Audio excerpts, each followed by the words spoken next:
right. Well, the day this comes out, just due to scheduling issues, and I wanted to avoid it, but it will be April 1st when this comes out. So it's really, really important we stress that nothing in this episode is an April Fool's joke. Like I mean, like no bits, no bits this month, just none. Just don't do it. Hey Tommy, Yeah.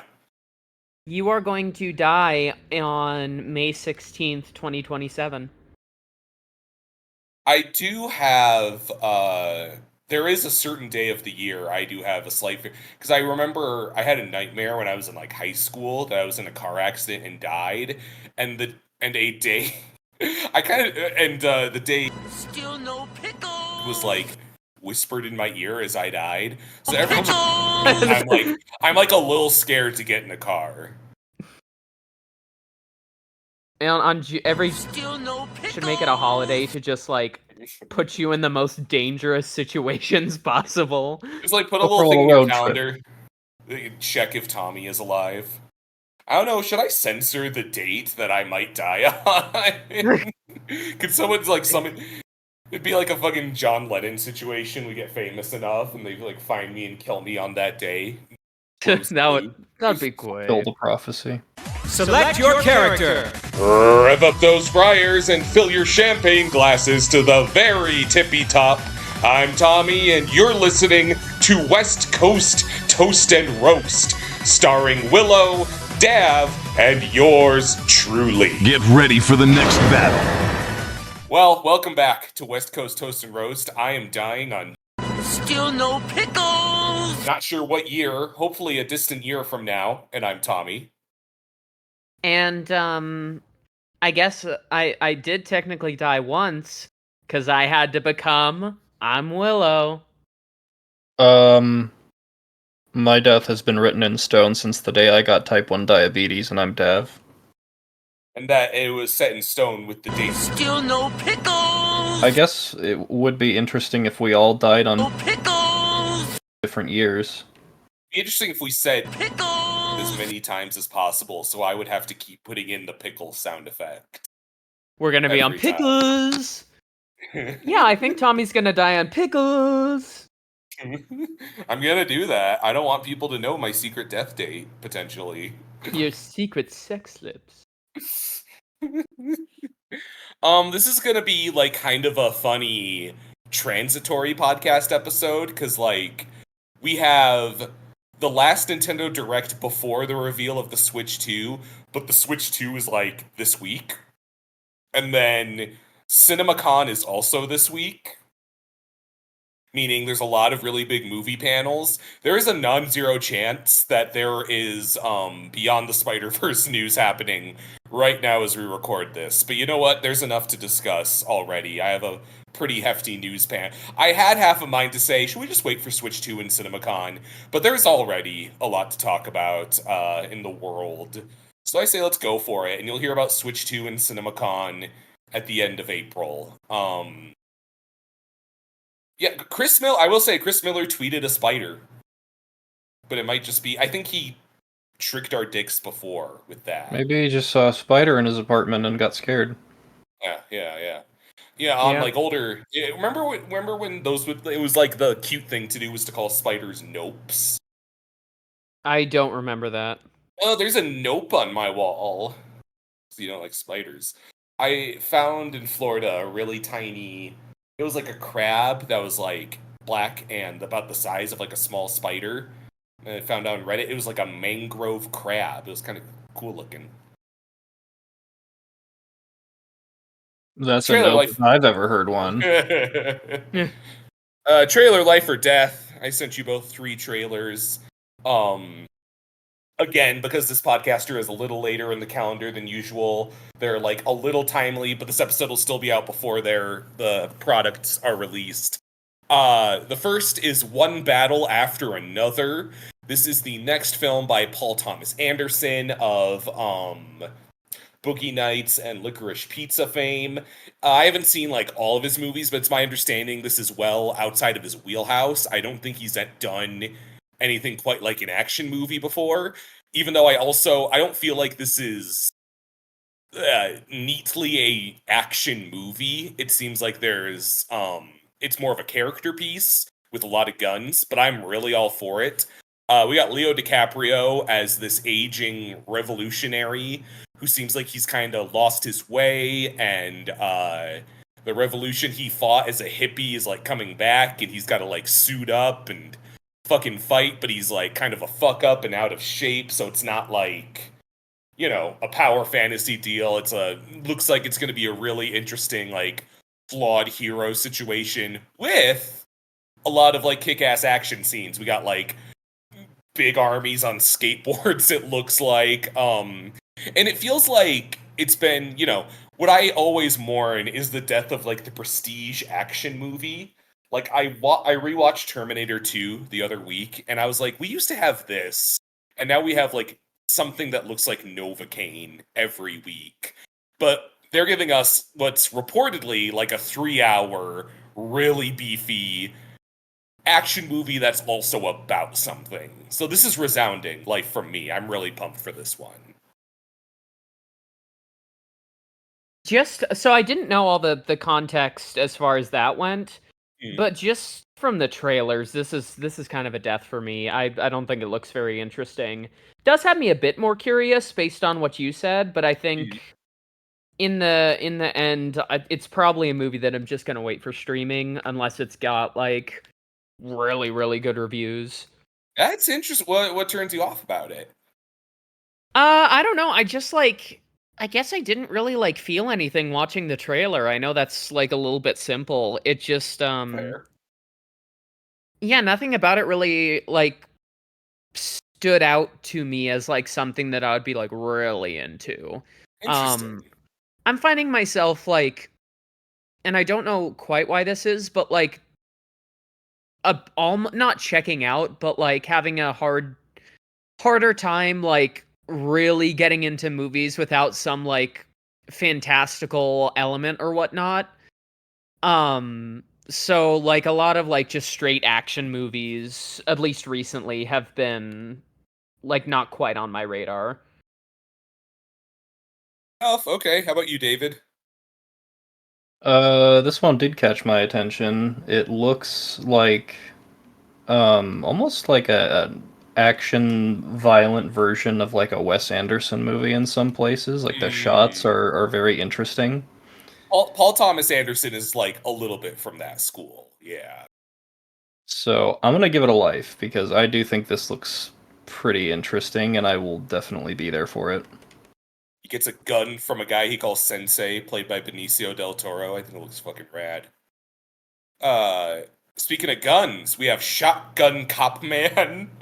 He plays a little guy who shoots a gun, and he can propel you around. It's like, what is the game I'm thinking of where you also like push yourself around with your own gun? Is that something? Am I making something? I don't up? know what you mean. Is it Hotline Miami? Not really. Kinda. That's not hot. I mean, you don't really do that in a Hotline Miami. I No. guess a similar looking game that I would compare it to, and the name. Oh no, it's My Friend Pedro is the one that this kind of reminds me of. Yeah, I guess it gives Super Meat Boy a little bit too. Not quite the same, but like. I'm gonna say when I first saw it, I thought of that as well. I think it looks cute. It just looks like a funny, funny little guy. It kind of has that. It kind of gives, it is still kind of in that realm of like Hotline Miami Ape Out, where you're just like being as efficient as possible in killing a bunch of guys and kind of letting it play back. Kind of Katana Zero is also kind of there, even if that's pretty different. I'll try anything to that effect at least once, so that's life from me. Unfortunately, this is going to be another death from me. I think it does look like an interesting game, but like we were talking about when I did see it for the first time, I thought, very Super Meat Boy-esque, and I honestly did not love Super Meat Boy. No, I think that's totally fair. Nothing like, I don't think it's a bad game or anything. It's just like not quite like the kind of game I like playing. And I think it might be like the same here. And I think the I don't know, the art style, I don't quite know what they're going for. Like, it does look a little bland. Mm, So it's a death from me, but I sure hope it's fun because it's a fun idea. that's fair. It's also going to be a death from me. Not because it necessarily looks like a bad game, but it's one of those indie games that I feel like is not abstracted enough away from its core gameplay concept to be all that interesting to me. Mm. Like they do a little bit with like I mean, what's the gimmick? He's like a super cop or something, Something like that. which like on its own is just kind of sure whatever. But yeah, it feels like somebody kind of messed around in Game Maker Studio or something and put something together that was like fun for them, but it just doesn't really stand out for me, so it's a death. I think that's a very, very good way of putting it, and kind of like a little bit how I feel about it as well. I like that he's a funny looking little guy. Kind of looks. Oh, I was trying to place it. He looks like a Grum from Tim and Eric, kind of. The Pilgrims. Yeah. Crackers and snacks. And our last trailer, I think, is the one we're really gonna like hash into, because I think we might not be super sure about it. Netflix's Devil May Cry, which comes out as of this recording in just a few days. You'll probably be able to watch this around the time you're listening to this, like this week. I want to hear out, like, Willow. I feel like you're gonna have some very strong opinions on this. I want to start with you. Yeah, this is hard for me. Overall, it is a life, but there's a lot of things I really don't like that they're doing with it. I was like, I'm fully expecting Willow to like want to put this in the guillotine. No, I think it looks like it definitely looks a lot of fun. I really love Johnny Young Bosch as a voice actor. I think he does a really good Dante. But it's kind of like, okay, for Dante's voice actor, I completely understand why they had to replace him. But in the trailer, they showed off Virgil, and he's voiced by Robbie Daymond, who is, again, fucking phenomenal. Yeah. But you can't do that. Virgil, is it Jason David Frank is the No, usual- Daniel Southworth, I think. Daniel said, where'd I get Jason David Frank? I knew he was a Power That's Rangers guy. Yeah. Sorry.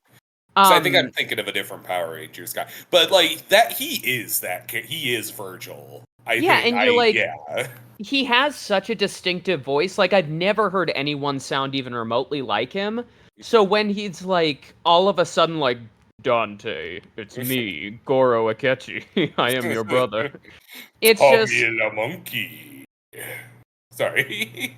No, it's okay. That was pretty much it. I'm looking forward to it. I do think it'll be good, but I'm worried because there's a lot of things that I just don't understand. See, like, there's that, and like, I think it's in a weird space where, because this is the Castlevania people, right? At least some of the same people. Yeah. And like with Castlevania, it's very clearly like a different a different adaptation from like the game. But like the Castlevania games were never like, they always had stories and narratives, but they weren't dialogue heavy and narrative heavy the way Devil May Cry is. So they're in this weird spot where they're like, so this is kind of our version, but there's so much like voice and personality already in Devil May Cry that's hard not to think of. So you're kind of having that tug of war like the whole time. Yeah, honestly. Mm-hmm. Yeah, I mean, I think overall I sure hope it's good, but I also don't have faith that it is going to be. Mm-hmm. Overall, a life, but it's possibly the most cautious life I've ever given. And also, I don't like a lot of the music they're going with. Like, I understand why they're doing it, but like, you I like Papa Roach. You don't like No. Isn't Limp Bizkit in there? Okay, to be fair, Probably. the Cut My Life into Pieces, big yes on that. But like a lot of the Papa Roach, like I think the intro song for this is genuinely horrible. I was gonna give this one a life, but Netflix dropped the full context for the scene in which the Virgil character appears, and it has kind of made me lose faith in it a little bit. Wait, what is it? I saw they dropped a preview, but I didn't watch it. So do break our dreams. So it's just like the full clip of that appearance of Virgil showing up, and they play like a cover of Bury the Light in the background, and he just says what he says in the trailer, and then suddenly it changes and it's just a normal demon who is like impersonating him. Oh, that's lame. Oh, fuck It's that. like, okay, are we doing like these little callbacks? Like, you know who Virgil is, you want to see him. Is that how we're structuring the Devil May Cry show? That sucks. I would hope if they stung him in the trailer like that, he's actually in it. But fuck, that sucks. It's just, it doesn't feel right for me. Like, I've only played Devil May Cry 1 and 3, but it just doesn't seem in the spirit of it to, like, pull, like, some MCU shit like that. I agree, yeah. Yeah. Also, I guess, it's kind of... I guess it's up to you whether or not you're into the whole meta self-awareness of the type of people who were into Devil May Cry in the mid-2000s thing.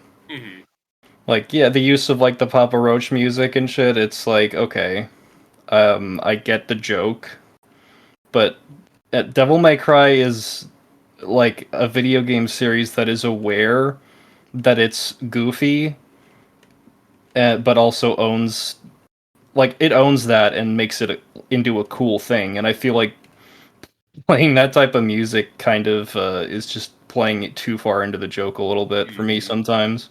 I do agree with that, yeah. So I'll give it a death. I'm still gonna, like, watch the show, and Yeah. I feel like there's still gonna be things to enjoy about it, like the animation looks great. I just don't think that this is gonna have the power to stand on its own that, like, Castlevania has. Which is a tough act to follow.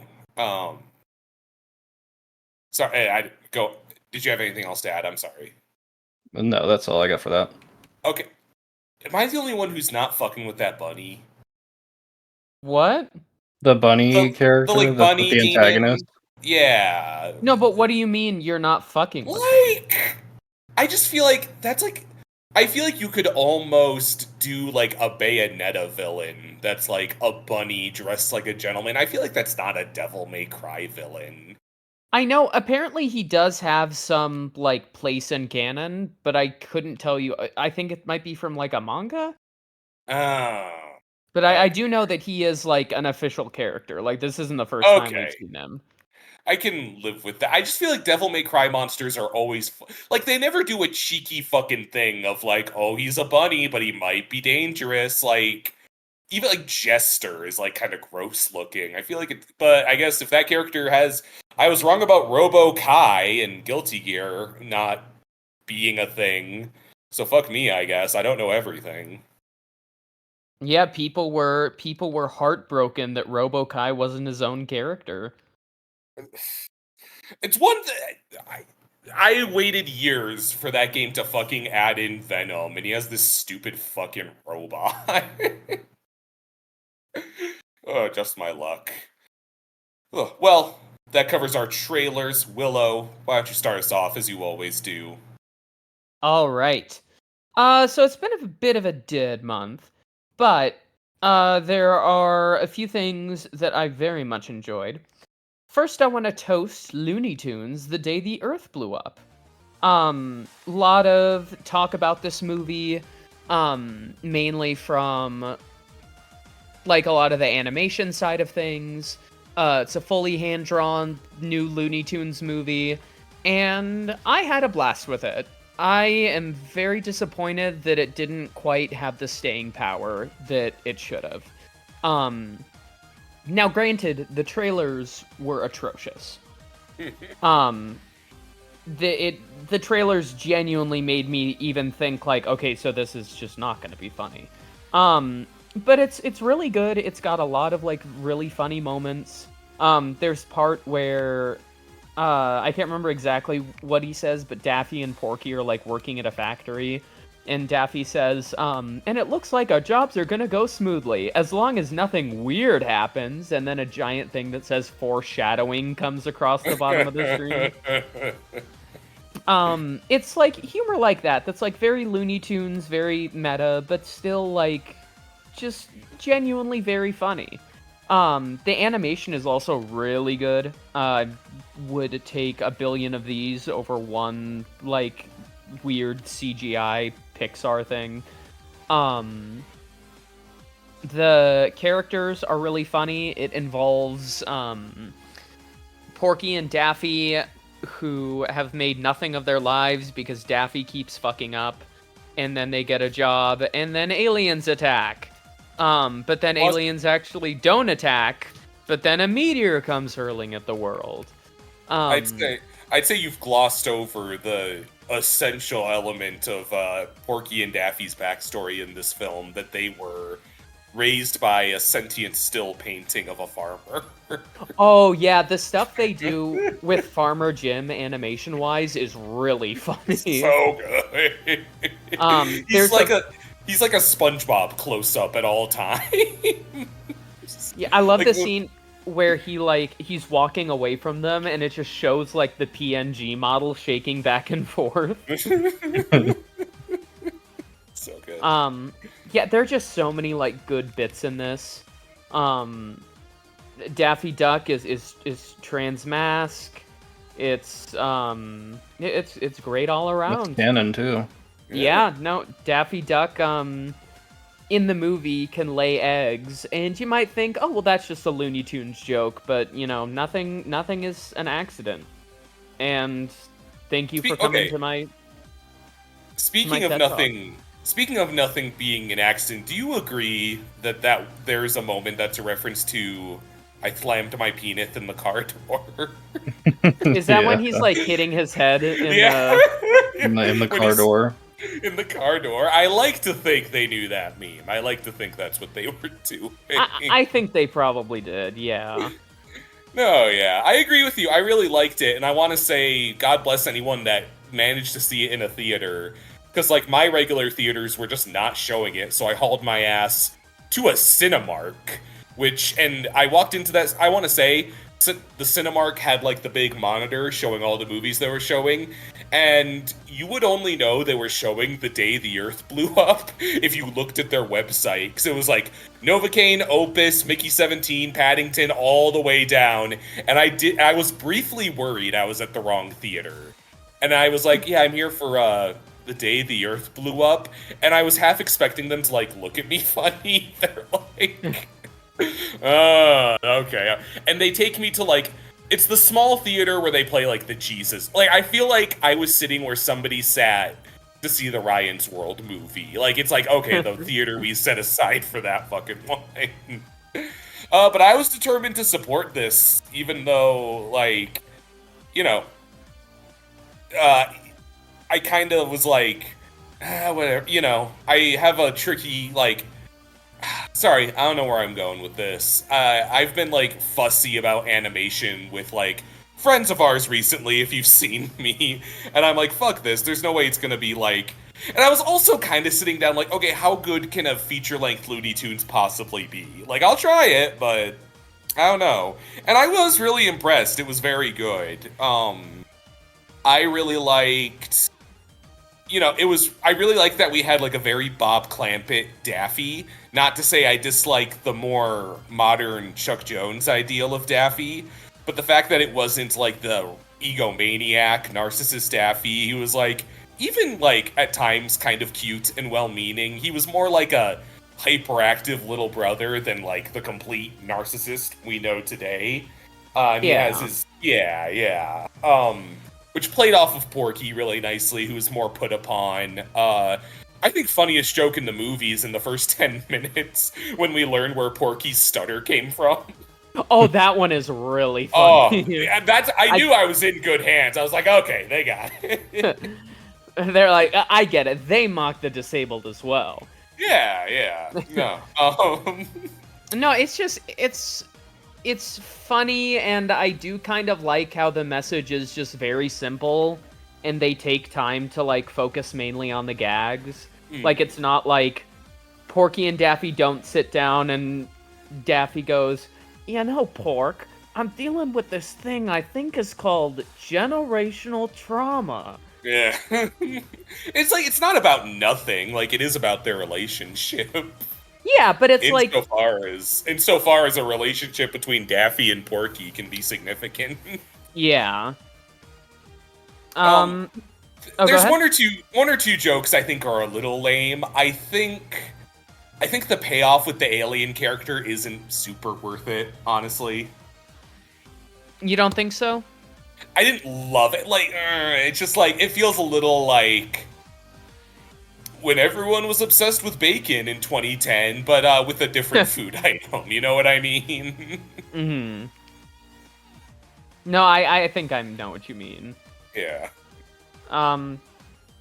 David, Yeah. you've been quiet about this, David, but I think it's your current movie of the year, if I recall your Letterboxd stats correctly. I think so. I had a good time with it, and our theater was like honestly decently sized crowd, but it's an AMC in Los Angeles, so it's... Right. That's what I was gonna say. They were like, it's a lot of fun too when like a joke hits and everyone laughs. So mine wasn't empty. There was like a few families, but like, it could have done worse. I imagine in an actual crowd, the fourth wall break hits a little harder. Oh yeah. It was a very fun movie overall. I haven't seen a ton of Looney Tunes stuff, but I appreciate the humor. It feels like it's a step above something you'd see at like a typical like Disney animated movie. Like it's not necessarily edgy, but it's like doing a bit jokes. more than something like that. Yeah. The characters aren't saying... Because in anything that's not a Looney Tunes, what passes for a joke now is, "He's right behind me, isn't he?" Which we talk about every week, but I think it is kind of stunning how, this is what it's like when a movie has jokes, Crazy. And that was my last one. No big deal. I can't believe we're seeing that this weekend. On opening night, David. On opening night. Oh, wait, Minecraft? Yeah. And I told... I'm Oh, go seeing ahead. that one. I'm seeing that Thursday, so I'm getting early access. Because I'll be damned if I'm wasting a Fat Boy Friday on Minecraft. But I also have to know what's happening. Yeah, Dav is going to wear his mining our way out of type 1 diabetes shirt. Yeah! I can't stop thinking. Someone just took a picture of like chicken jerky in their store. And they just put on a picture of Jack Black when he goes, "Chicken Jackie."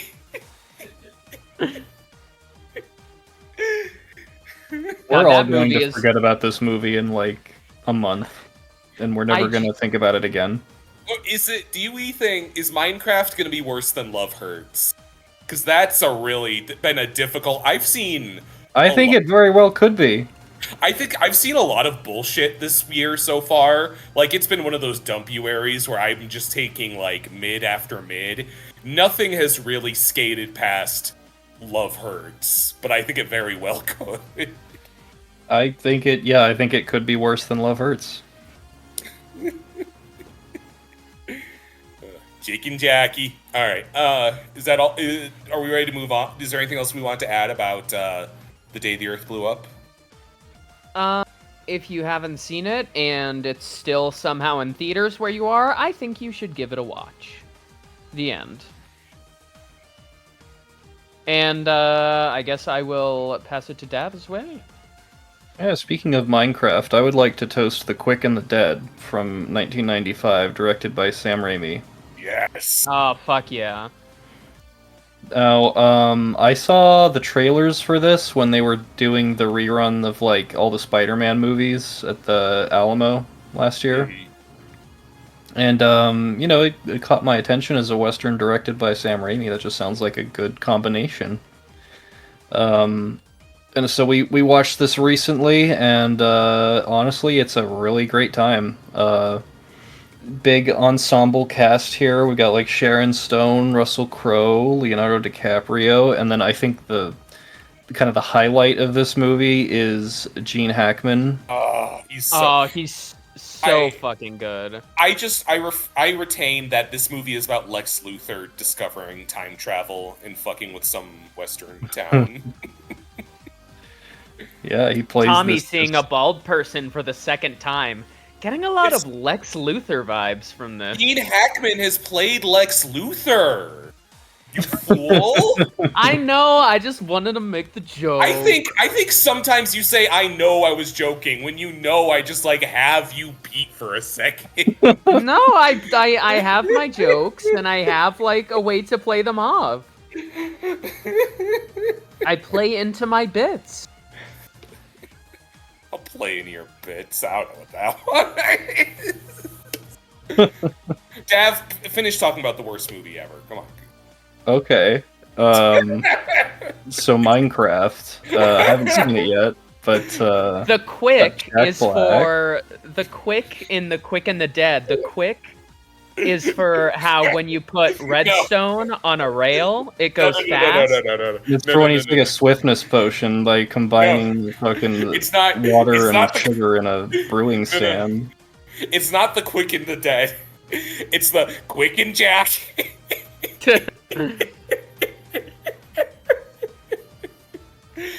Ugh. I don't think we can let you watch that movie. I mean, like, go to Raising Cane's, bring it over, and be like, Chicken Jackie. Is this gonna be your thing for the next like week and a half? Oh God. Is this gonna be your vocal stem? Chicken Jackie.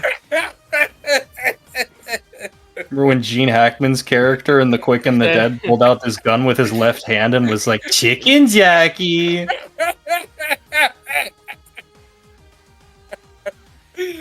Oh, I'm good. Anyway, I'm glad this is Gene Hackman's legacy now. Chicken Jackie. Chicken Jackie. It's just so funny, that fucking picture, because they just, like, put the picture of Jack Black saying it, like, they don't have the caption, so it, like, takes me a second as his mouth is open mid-sentence.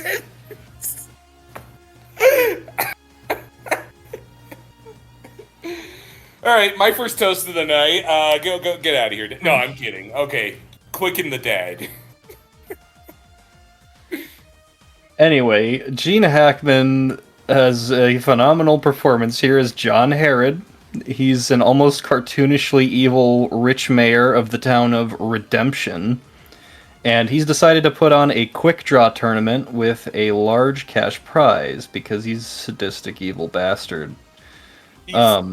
I love, because I think I was raised by fighting games teaching me that, like, tournaments would be a thing in my life. And there hasn't been, like, a tournament in my life ever.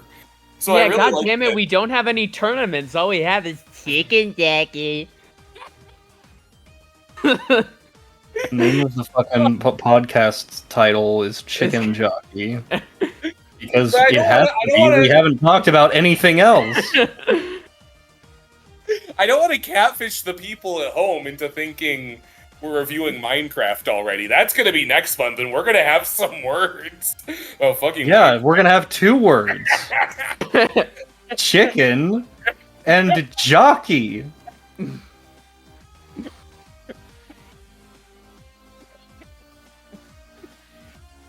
Straight up sounds like Tommy is dying. Wait, what day is it? Still no pickles. Have to censor that one too. I was just gonna say, I really like that the first 10 minutes of this movie are basically a character select, as they all scratch their names onto the chalkboard, and everyone has like a cool ass OkCupid profile. A little like Kung Fu Hustle. It almost feels like a fighting game. That is the feel, yeah. This is the Tobin fighting Bell just kind of shows up as like the slimy guy, game. and he dies in like 5 minutes. Keith David is so good in it, in a small role. Oh yeah. How do you spell that? Correctly. Oh! But outside of the cast, I mean, Raimi's directing is just like super at the forefront here. You got all the like weird pans and zooms and hyper violence that he's kind of known for. So it takes what would probably be a fairly generic western and just like turns it into something that really stands out. Yeah, Sorry, Willow, you go ahead. I'm sorry. No, that's okay. I was just gonna say I really like this movie a lot. And I think it's kind of the perfect western. I was shocked to see that it had a 50% on Rotten Tomatoes. I truly could not believe that. It was super underappreciated at the time it came out. Very much so. I guess people just were not ready for that because it's great. I think my theory that I put up was just that people were sick of westerns already, because it was such a pervasive genre for like decades at that point. It was a little we barely get any of them now. Yeah. Well, when we get one, it's Horizon Part 1, and they want to put out Part 2 a month later, and they're like, fuck it, no, you're not doing this. Either Horizon Part 1, or it's like, here's why Trump is actually the best president we've ever had. Yeah. Thank God for Elon Musk. It feels like not long ago we were nominating like True Grit for Oscars, and now when Kevin Costner dares put a western in theaters, he's like crucified for it. Oh man. I guess there could also be some where it's like it could be a thing where it's almost like, why is Sam Raimi not doing a horror? Like, what the fuck is he doing here? Because up to this, it was like all the Evil Dead and like Darkman and maybe one or two others, and this was way out of his wheelhouse. Not to say he doesn't take to it like a fish to water, but it could be so this is what he's doing now? What? Yeah, it is a pretty specific genre for him to tackle. Yeah, but I think it works. Yeah, it's a great movie. Check it out if you want to see a bunch of people getting their heads blown off. With guns that probably wouldn't do that, but who cares? It's fucking cool. Some really good, finger shooting action. Looks really gnarly. Yeah, it's awesome. Yeah. So yeah, I'm gonna pass the chicken jockey. Gav, you gotta say it right. Chicken jockey. I'm not talking chicken jockey. I'm talking Mickin' jockey. Even actually... fucking mean, Tommy. What? What does that mean? It means I'm talking about Mickey 17, and I'm kind of tying it with another movie that I gave the same rating, and that's Paddington in Peru. And I'm going to knock them both out, because my other two topics I'm going to devote a little more time to. And I just want it on the record how I feel about these movies, because we didn't get to Paddington last month. And I was really actually super disappointed by both, and I'm going to roast them both. So we had... Paddington came out first, and that... everyone was kind of nervous. It was the first one that wasn't directed by Paul King. And I know y'all don't necessarily agree with me. I think it's handily the worst Paddington. I was kind of bummed out, honestly. I do think it's the weakest Paddington. I just don't think it's a bad movie. I think it's pretty good. I do. It's hard to make me dislike Paddington. I really enjoyed this one. Yeah. I think I was gonna say nothing is going to beat 2. That is genuinely a masterpiece, and I'm not even kidding. Right. But I think this one was it has its really funny moments. I felt like erupting into cheers when Paddington did the hard stare. I guess the couple things that just didn't really work for me. I feel like it wasn't, because I think the first two Paddingtons are fish out of water settings done really well. One, is just he's this bear who's walking around civilized London, doesn't know what to do. And 2 kind of brings it up a level where he's in prison and kind of not just his like habits as a bear are the conflict, but his like kind heart and nature are what clashes, and I think that's a really good double-edged conflict there that plays into what makes 2 so great. I was never really compelled by Paddington hijinks in Peru where he's grown up and doesn't really stick out. There's still times when he does like things that are silly, because he is, I think, just naturally clumsy outside of being a bear, but it just does not mesh the same way, in my opinion. I just didn't sell the slapstick, and I think they were aware of that and parsed it down, so when it did happen, I was just like, no, it's not hitting in the volume it used to. I think you have a point. At the same time, I think there's a lot of, like, I guess more character-based gags in this than, like, visual gags, like entirely Antonio Banderas' character. That's kind of, I think the villains, I think the first 2 have these amazing villains. Nicole Kidman as Millicent in the first one, who's one of my all-time favorites, and still terrific, even if, like, not the same enthusiasm. Hugh Grant as Phoenix Buchanan is so great. There's kind of 2 villains in this movie. You've got Banderas as Hunter Cabot, and then also Olivia Colman as the Reverend Mother, and I think they're just such, like, silly, gag-heavy characters. Not to say that Millicent and Phoenix Buchanan aren't funny, but, like, it just felt, I think what really works about those characters is that Nicole Kidman and Hugh Grant are playing them so fucking dead serious. Like, they're in on the joke, but there's a lot of humor to be mined by how seriously those villains take themselves. And I just thought Banderas and Coleman were, like, really silly the whole time. They felt a little too aware they were in a kid's movie. He has, Banderas has this crazy, like, gold mania thing, and he's all fidgety, and it just, like, I don't know, it just did not work for me. I was not on board. Well, I guess you're not seeing the light of day. You're gonna kill me for Paddington in Peru? I am. Still no pickles! Yeah, absolutely. I'm glad we're on the same page. Alright, well... if you let a single one of these dates slip through... I'm fucked. What were you gonna say, Willow?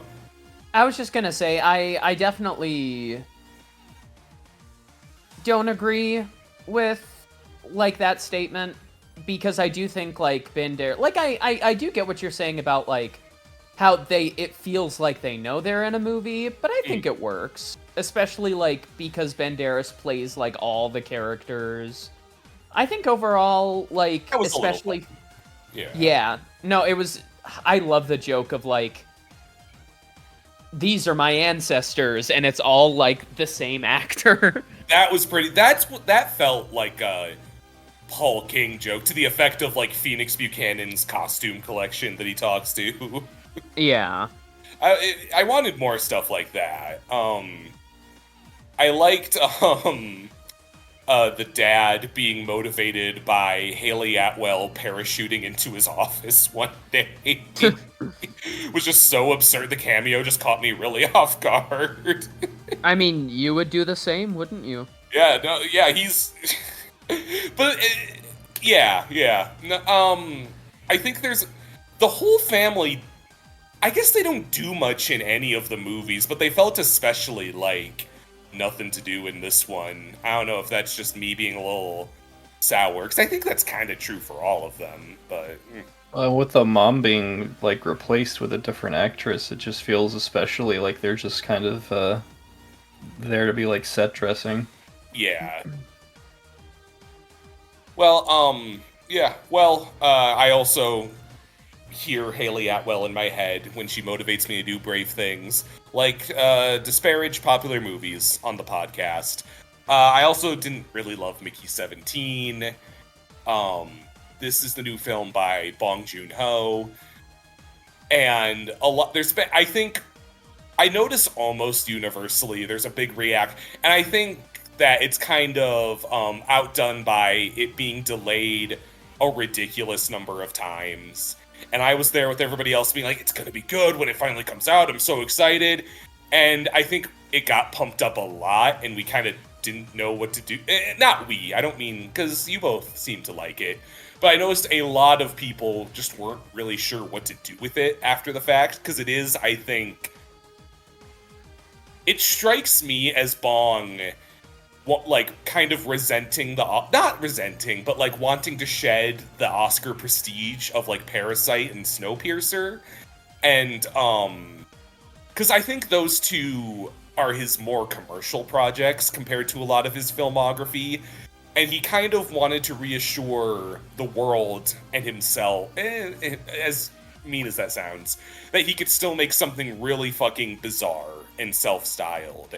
And I think this one kind of zigs when you expect it to zag, and I respect that, but it just, like, left me with a bad taste in my mouth. It did not go in the directions I would... And I feel so shitty saying, like, the best picture winner didn't take this movie in the right directions, but I just feel like it is really overstuffed, and they do not take all of the concepts to a worthwhile place. And I think you could have trimmed a lot from this movie and had a tighter narrative where I have a better idea of what's going on. I do agree. I think the narrative definitely could have been tighter. I think that's absolutely a fair point. Mm-hmm. You have that really doesn't contribute anything, and I'd say at a certain point, just get rid of him. You have this other, not his love interest, but the other woman who likes him and wants to take a clone, and that feels like it's gonna go somewhere, and it absolutely doesn't. You have, yeah. I think Ruffalo's the worst part of this movie. I think he's actually, like, terrible. He is definitely the worst part of the movie. Yeah.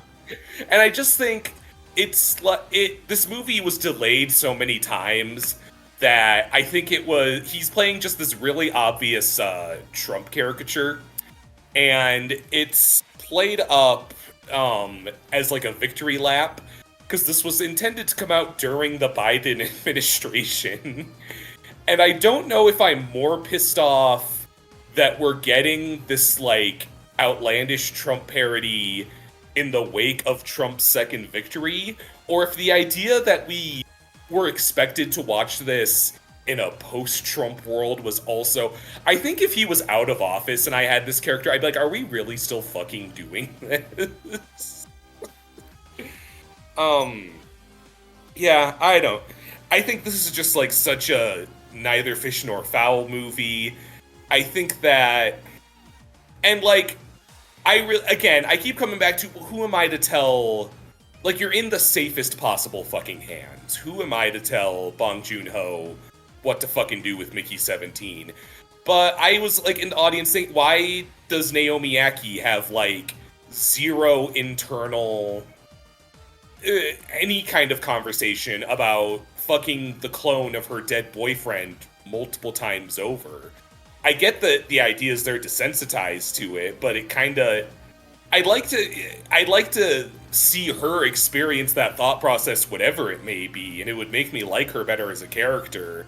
Whereas, even though she's charming in this, and she's really good, she kind of, like, winds up as kind of a shitty nothing character, because she's just, like, okay with fucking her dead boyfriend's clone, and then they, like, make her president because she did such a good job fucking her dead boyfriend's clone. Was a bit of a weird element to the movie. Super bizarre. There's a whole, like, and sorry. I was just gonna say, I'm gonna be honest, that part of the movie straight up went out of my mind. I completely forgot about it until you brought it up again. You forgot that they make her, like, Minister of Peace, even though all she does is, like, get excited that she gets to have a three-way with her dead boyfriend's clone 17 times over, and then I guess help in the end. And again, I'm not saying she needs to be upset about it. Like, I'm not telling them how to write their character. I'm just saying, like, I was put off by just, like, how incurious the movie was. Like, if she has some determination or drive that makes her okay with it, I'd like to see that. Because I was in my seat being like, it would be so fucking weird if my partner died and I just carried on in a relationship with their clone. That's psychotic. And if you want your character to be psychotic, awesome, thumbs up. But I don't think they can also be Minister of Peace without, like, kind of talking about it. Yeah. I don't know. I think it's just like, it wants to be like Fern Gully and a Trump thing and a clone thing. And I just don't think it has very much to say about any of those. So it's kind of just this weird, neither fish nor fowl thing. And, like, I think, like, one battle after another, that's not till September. Maybe I won't even like it that much. But that feels more... Like, I was really excited at the idea of, like, a really prestige-y director doing an action thing, when this movie really only has fighting at the end, I guess. They showed the one true, like, confrontation via knives at the very, very end of the movie in the trailers. That also kind of bummed me out. Yeah, I see where you're coming from. Yeah. Not to say it's, like, terrible, but, like, I was expecting a little more. While I enjoyed it, I was definitely let down. Yeah. I was expecting a lot more. Well, that's all for me on that one. Willow, why don't you take the wheel again? All right. So, y'all ever want to be a Pokemon? Oh, No. Because wait, what did you guys say? I said hell yeah. I said Okay, no. good. All right, well, Dav, then this game is not for you. However, Tommy, this game is for you. Pokemon Mystery Dungeon DX. It's a remake of the first Pokemon Mystery Dungeons on the Switch. One of the first games that I had played. The original Mystery Dungeon, I mean. And I honestly cannot believe that these aren't bigger things. These games fucking rock. So, the general concept is you, the player, are turned into a Pokemon, and you gotta team up with another Pokemon to go through dungeons and stop all the natural disasters and save Pokemon. It's so much fun. Now, I want to before Okay. I learn which Pokemon you wound up, I want to know, do you go with, like, just the honest answer from the personality quiz, or do you amble for a certain Pokemon you really want to be? So in DX, you get to take the quiz and it gives you your Pokemon, and it'll ask, "Is that right?" And you can say no, and it'll just let you pick whichever Pokemon. Okay. So I took it, and something went wrong, and I realized that was because when I was, like, clicking on answers, I was clicking where B was, because that's usually, like, the confirm button for a lot of, like, Switch. And so I got Cyndaquil, but that was, like, the fucked up version. I would be curious to hear which one you think I chose. Let's see. Is it all the same options as the original? Yep. I know you fucking love Trico. Was it Trico? I'm gonna give you a point because Trico is my partner. Okay. Are you Mudkip? I am not. Oh, what would you end up being? So this is one I don't talk about a lot, but I had to think, like, if I were to turn into a Pokemon and these are my options, which one would I want to be, right? Mm-hmm. And so I chose Pikachu because it's the only electric starter, and y'all know that I'm, like, super into lightning powers. That's crazy, because I thought you fucking hated Pikachu. You know, I definitely used to, but I think I've grown out of that. It was kind of like a popular equals bad thing. Like, it's... I really appreciate that. You know, pre-Ozempic Pikachu is like my boy, really. Yeah, no, I get you. And plus, like, it's cool because the female Pikachu has the heart tail. Oh, so yeah. it's like a visual difference. Did you get to pick that? Yeah, that'd be kind of fucked up if they're like, you get to pick your Pokemon, you do not get to pick your gender. I kind of wasn't sure. I think I just like... I'd like to take the quiz again and see what I got. Because I think I just gamed the quiz until I got Cubone. Because I really wanted to be Cubone back in the day. I think that's fair enough. Yeah. But yeah, it's super fun. Basically how it works is it's a dungeon crawler where instead of catching Pokemon, you can recruit them to your team and like go exploring with them. And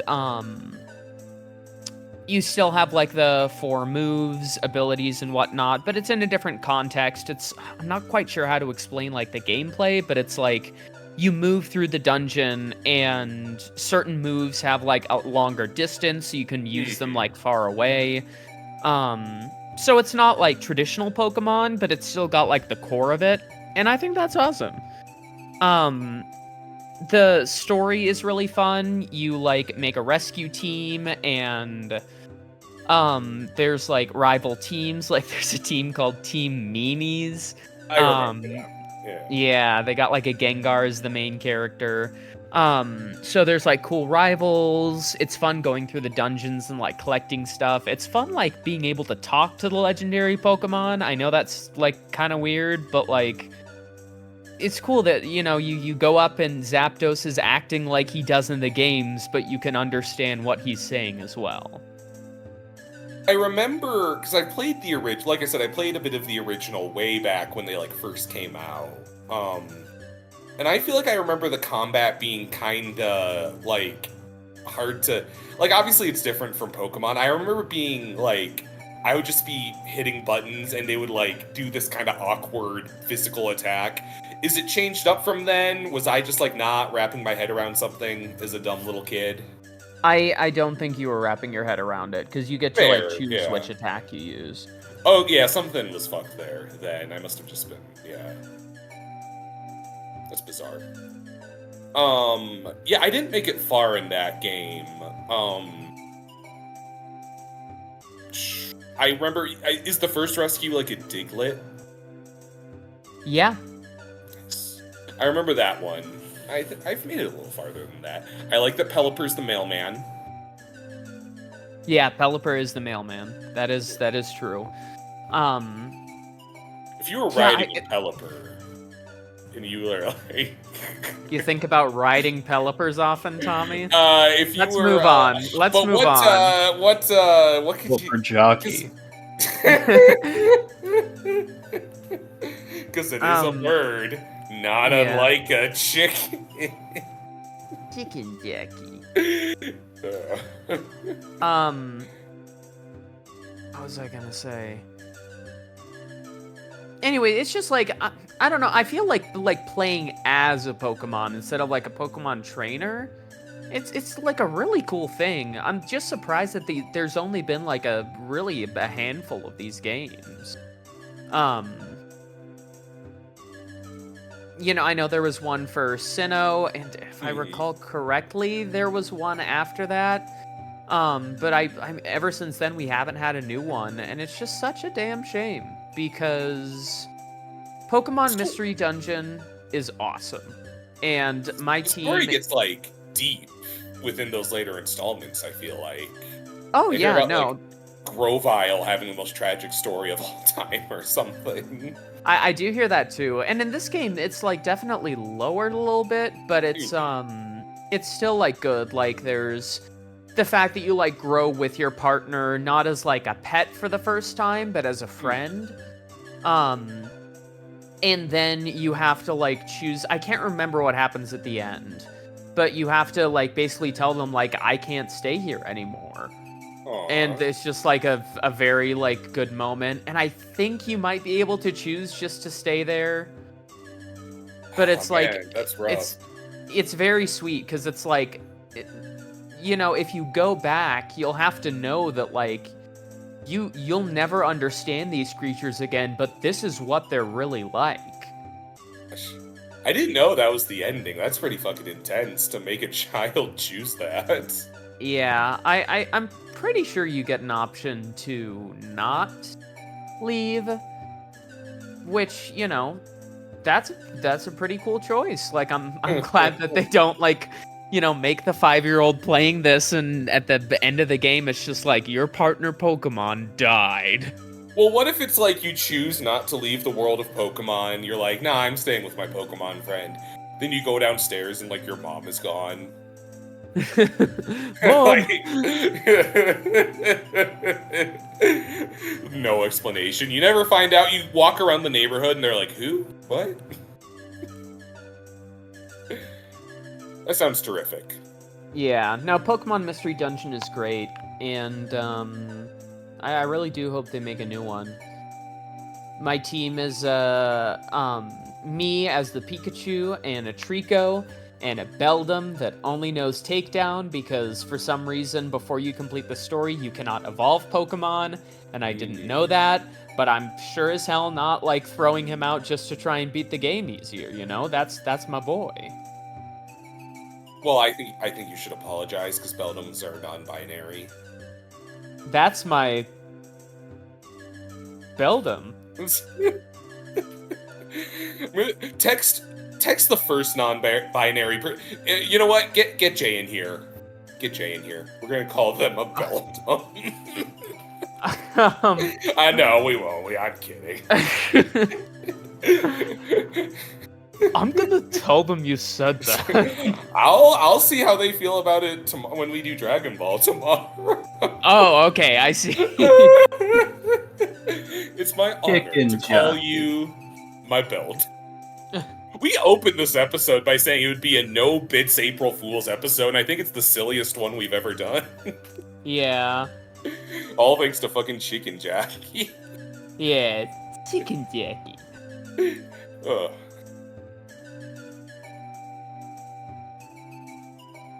Does that make it David's turn? Oh yeah, no. His name is David, and it is his turn now. David, it is his turn.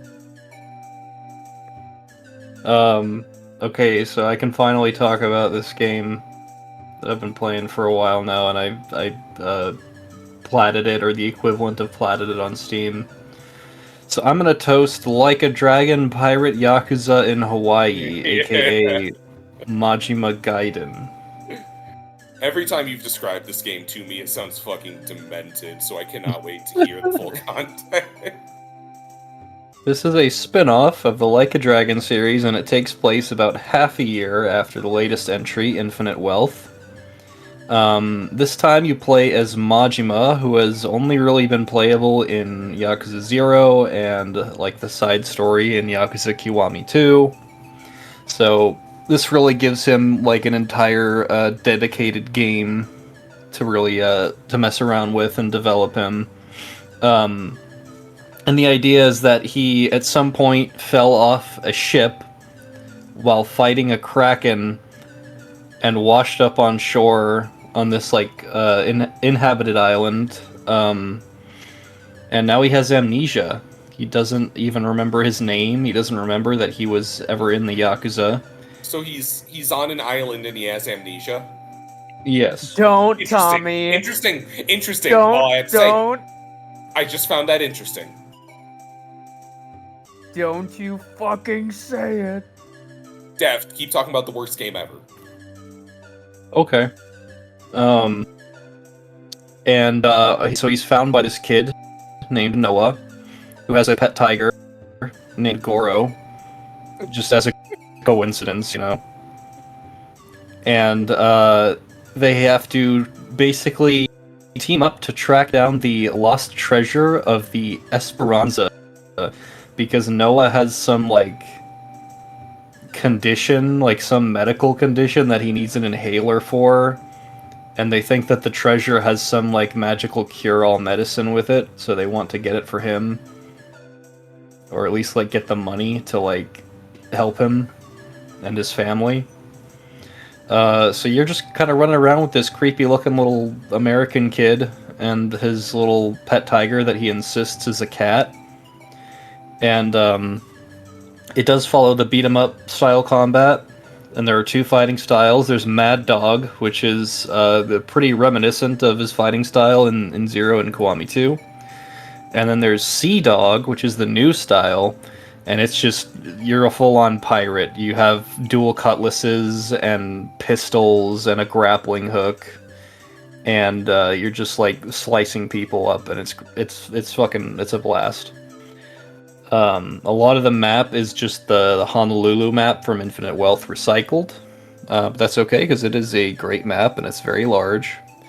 A lot of the same mechanics and mini-games kind of carry over. With the Uber Eats super crazy delivery kind of continuing to be one of my favorite.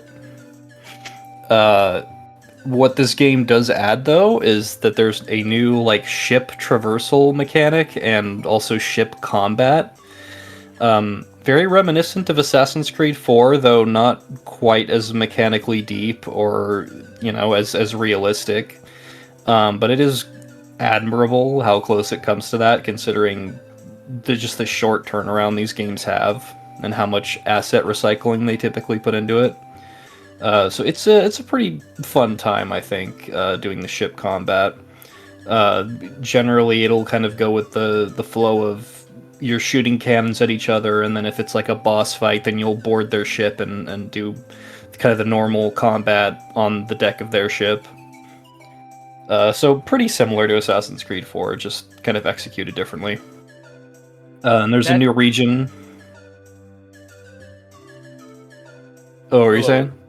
I was just gonna say that, like, I don't know, it's just kind of funny that, like, you're saying this insane shit, and I'm like, yeah, but it's still not the craziest thing that has happened in Yakuza. I was gonna say, I feel gaslit, because you make this game sound downright normal right now. I think you're bearing the lead a bit. It's really when you get deep into the game that you start to see all the crazy sense of humor and strange shit that Yakuza does, you know. You can describe them, and on surface level they sound a little, like, maybe a little silly, but pretty standard, and then you play them and it's like, what the fuck is happening right now? You Snapchatted me when you recruited a team member. I think her name was like Nicole Kidman or something. Yeah.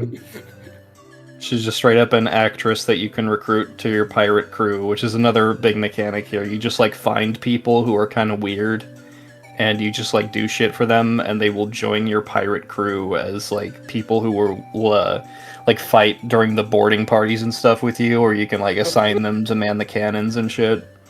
Do they ever establish this game's like a dream or something? Come on. No.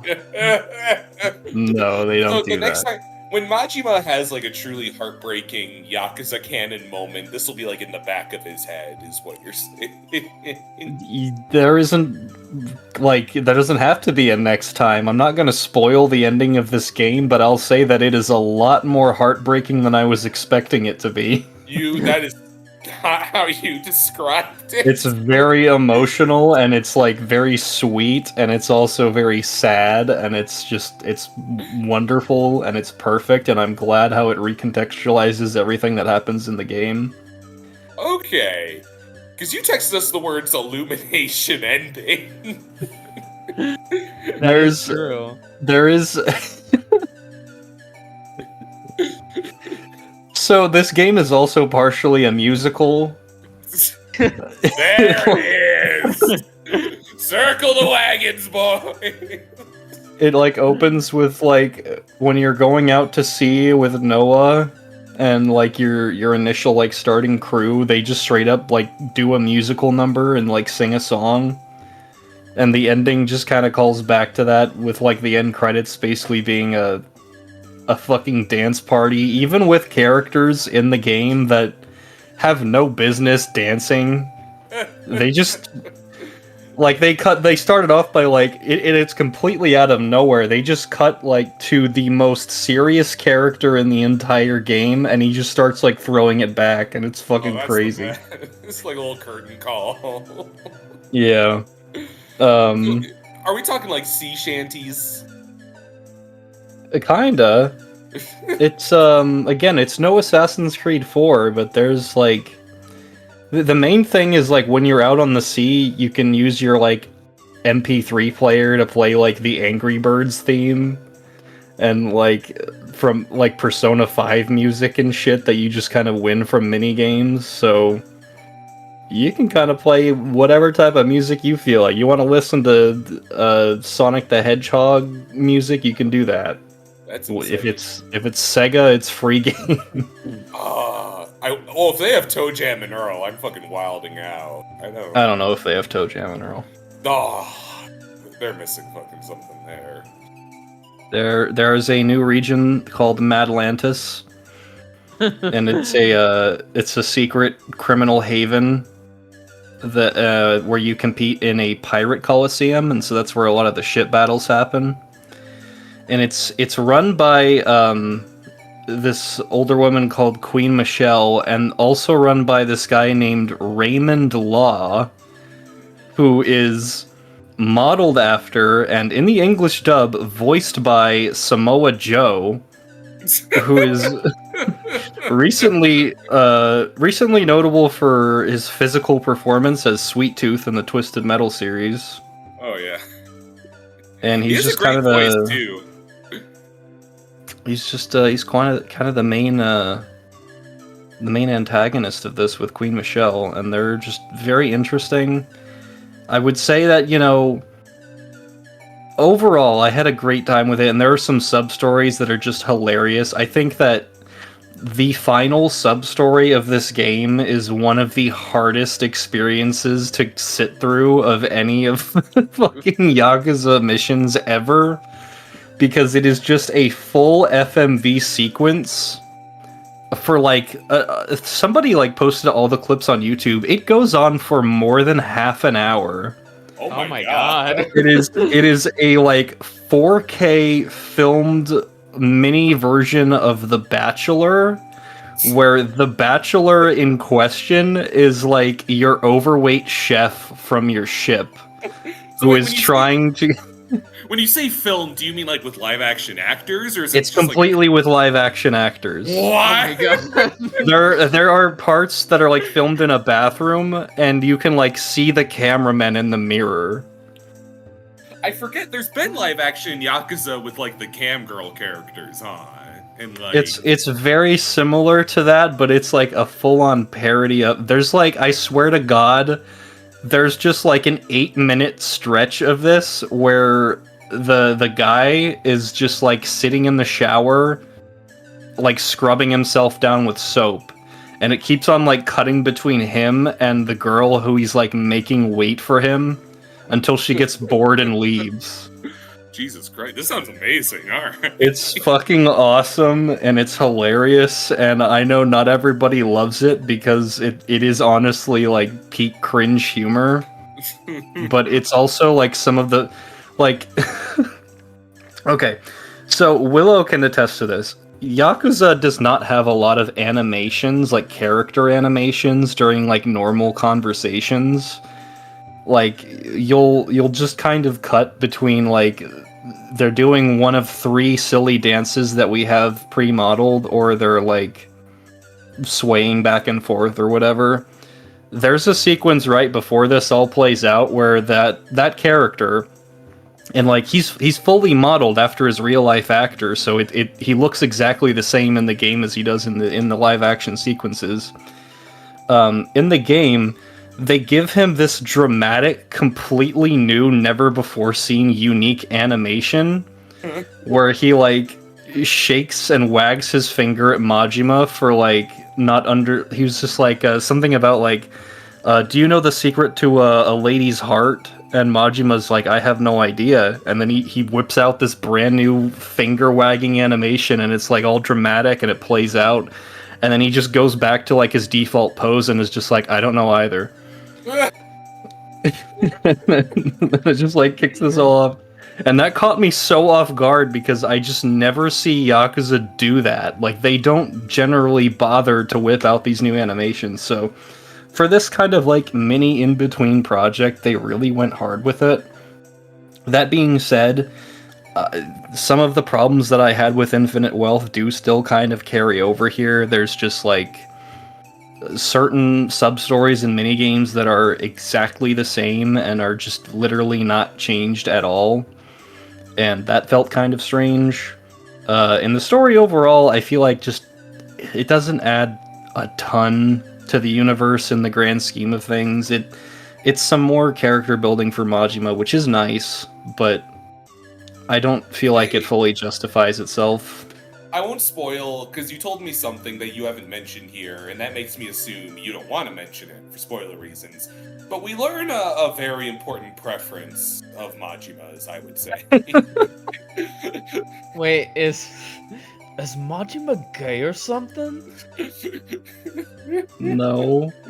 Well, you could file it under the or something column. It's definitely under the or something column. I don't really want to spoil that one because I feel like if you know what's going on when you're playing through that particular sub-story, it kind of takes the juice out of it. Fair, okay. But if you're like experiencing it in real time, like I was, and having no clue where it was gonna go, it's almost concerning. Can I say what's happening that's so deep in a way that's deeply coded in our inside jokes, so no one else would understand? Willow, to put it simply, Majima might need a little chat with Tommy the monkey. Oh my god. No one listening knows what I mean, but Willow. Definitely not. I feel like I got like mind crushed in Yu-Gi-Oh. I think we have a tech. I sometimes just look back on how we have text conversations where you ask me a question, and I just send a screenshot from I think you should leave with no caption, like just a facial expression, and you react like perfectly understanding what I'm trying to convey. Like, I think you asked me like, wow, do you still like it even though Andrew Bowen isn't Johnny Cage in this movie? And I just send a Tim Heidecker from I think you should leave kind of smirking, and you just go, damn, that good? Oh, you should see if you can find that. That's really funny. I bet I can dig it up, yes. I'll put that in pictures that go hard. I love Majima's pirate designs, very Waluigi. I get a little tempted to give it a try when I see him, because if he looks pretty at home as a pirate, it might be the eye patch. Yeah, honestly, I cannot believe that man is 60. Wow, oh, wow. Dermatologists hate him. 60 years old, they're gonna keep doing it until he's 104 and he's still gonna look the same. Yeah. Majima, Daigo Dojima's great-great-great-great-great-grandson, has taken over the Tojo clan for the 3rd time. We need your help. Well, I hope you all enjoyed that lighthearted toast, because I think it's about time I got serious. Well, let's hear it. All right. Actually, turn off the prompter. I'm speaking from the heart. I am done trying to please people. I'm done apologizing! I saw Snow White. Let's do that. I think that ends your turn. Yeah. I think that, the way the regret and sorrow and slight undertone of anger in your voice told us. I get it, Tommy. Willow's like, I don't want to hear it. I've texted Willow a lot about Snow White, and I think she's like, oh boy.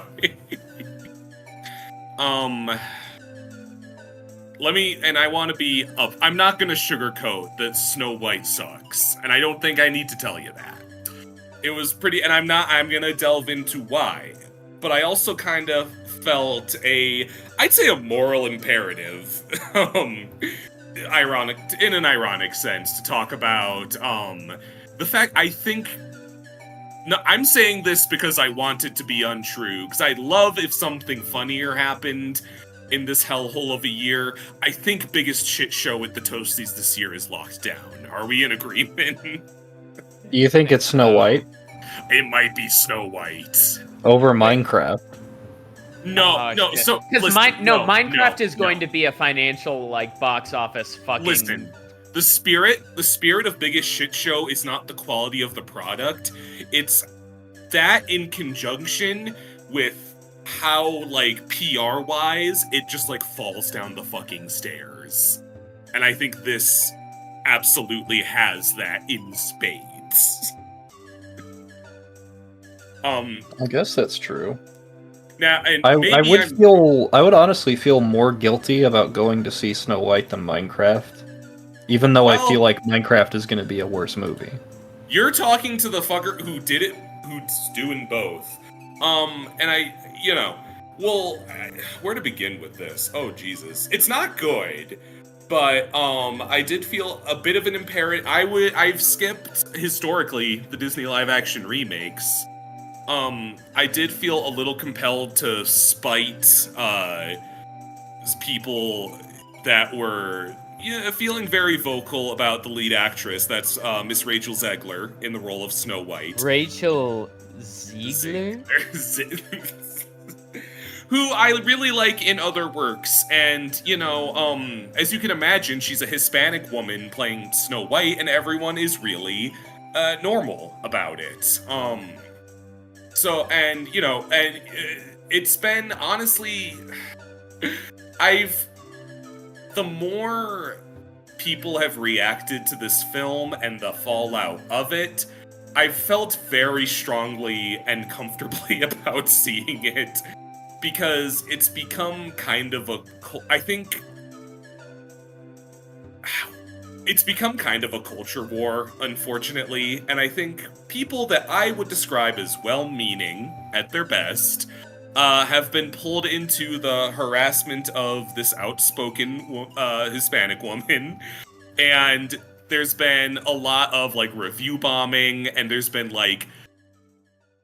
widespread celebration that Dragon Ball Evolution now has a better IMDb score than Snow White, and people find that fun, and I'm kind of off to the side oh, this is cute that nobody knows they're in a psyop, because it's well surfaced that Emma Watson and Lily Allen, I believe is her name, all had very similar interviews about their princess roles, and for some reason they didn't catch any heat. I just don't know why that is. I don't know if either of you can do the math and narrow that down for me. I would just find that really interesting if we... The answer is white lady. And I think it's also really, really worth noting the Deadline expose put out about this film in conjunction with all of that Rachel Zegler is very vocally pro-Palestine, and she was more or less harassed by Hollywood moguls into taking down her social media posts about this. Did you all get a load of the fucking Deadline article? Or maybe it was Variety? No. I did think not. it was Variety. So, the producer of the film, Oliver Platt, also went to her apartment in New York and tried to strong arm her into deleting a tweet that said "Free Palestine," and she refused. And a lot of publications have taken to, well, this is clearly the reason the film is flopping. And I think it's really a really good self-own of Oliver Platt to be Snow White is flopping because of Rachel Zegler's political views. My last musical I produced was Dear Evan Hansen. That also flopped, but it wasn't because of the lead actor's political views. It's probably because I cast my awful son in it, So really, good job on him for being a fucking piece of shit.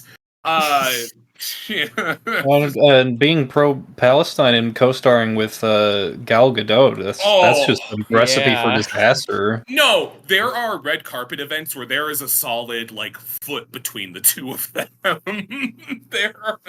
She is. I think Rachel Zegler is fucking afraid of that woman.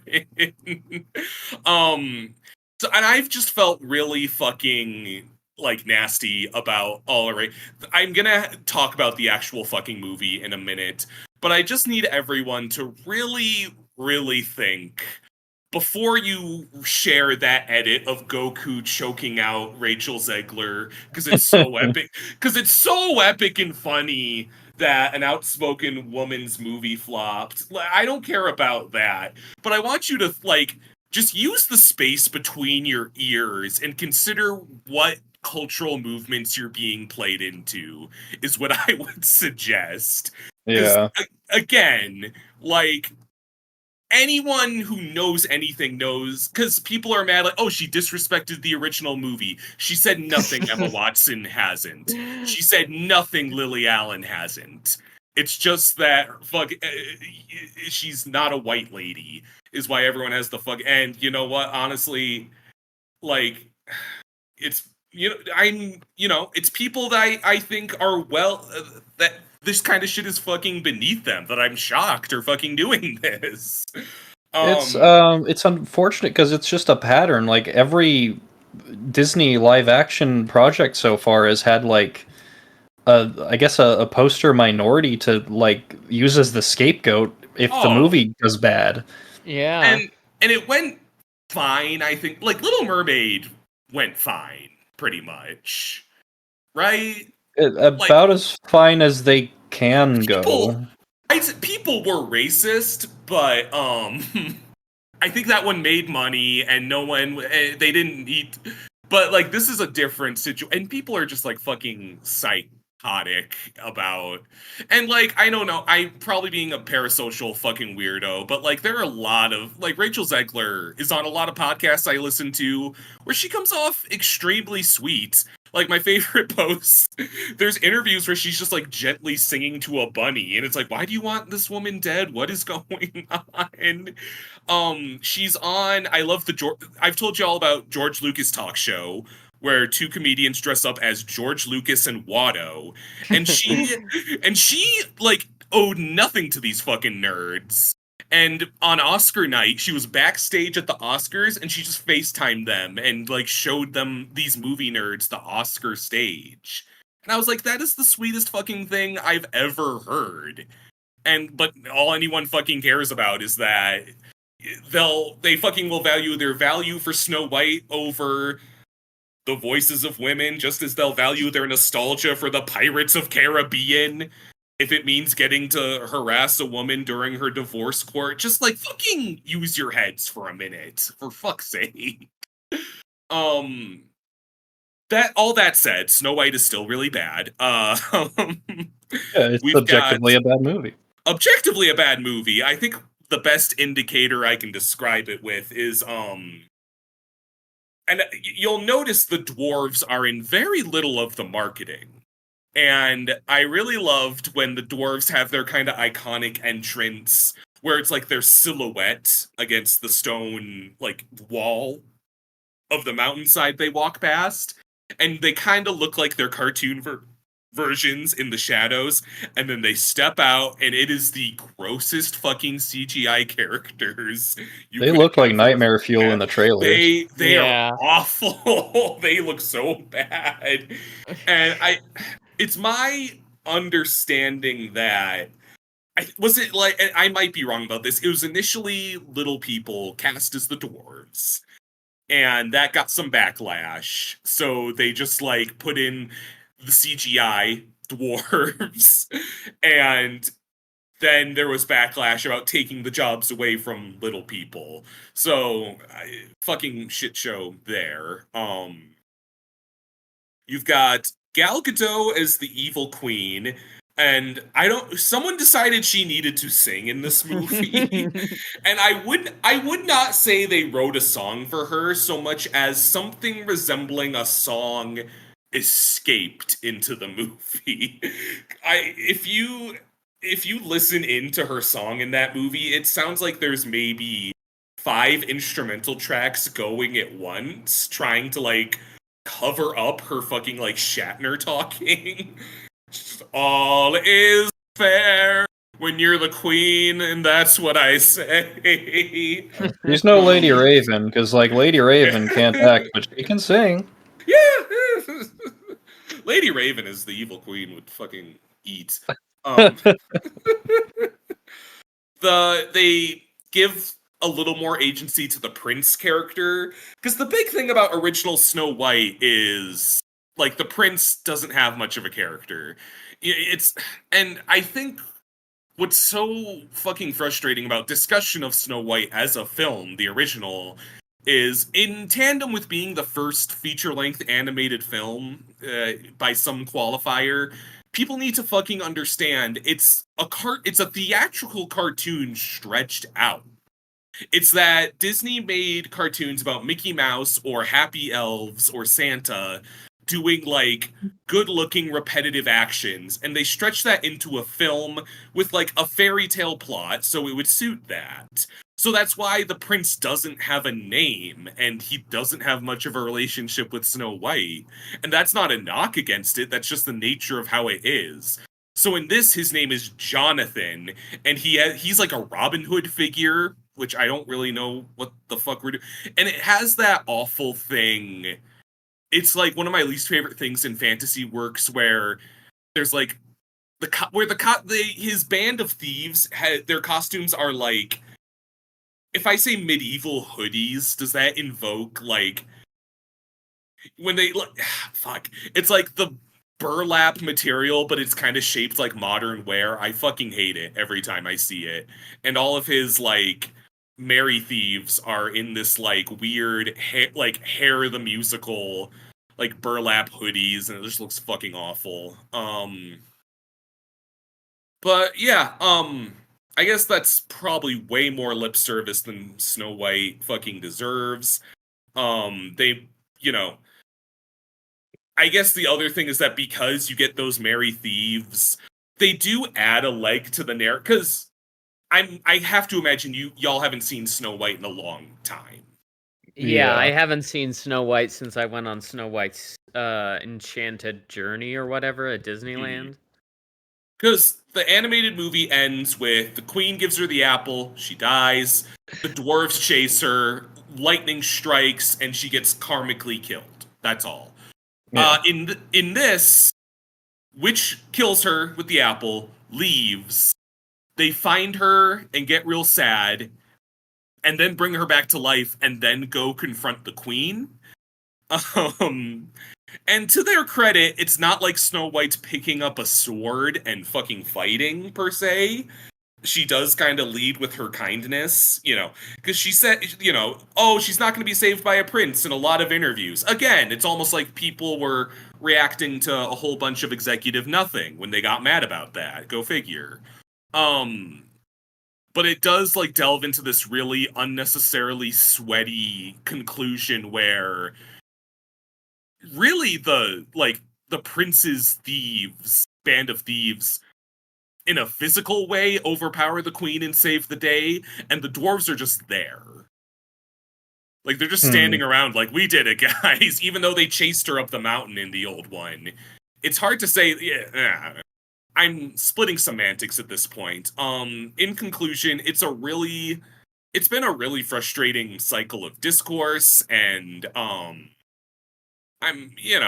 hoping that in a few weeks there'll be something like really funny that like falls on its ass like a Joker Folia do, because this has made me feel gross.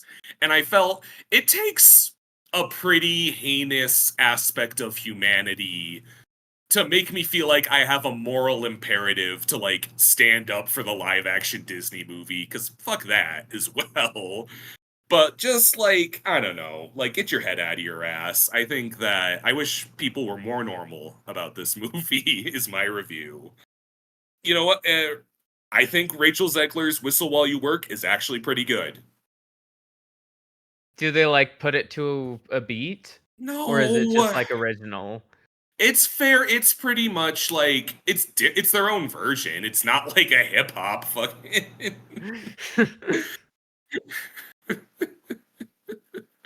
There's all these fucking Sting articles of like Rachel Zegler has no roles lined up in movies after Snow White because she's gonna be fucking Evita, you chud. Who's Evita? A lead role on Broadway. Oh, cool. Good for her. Yeah, exactly. She was Juliet on the West End, and she's Evita now.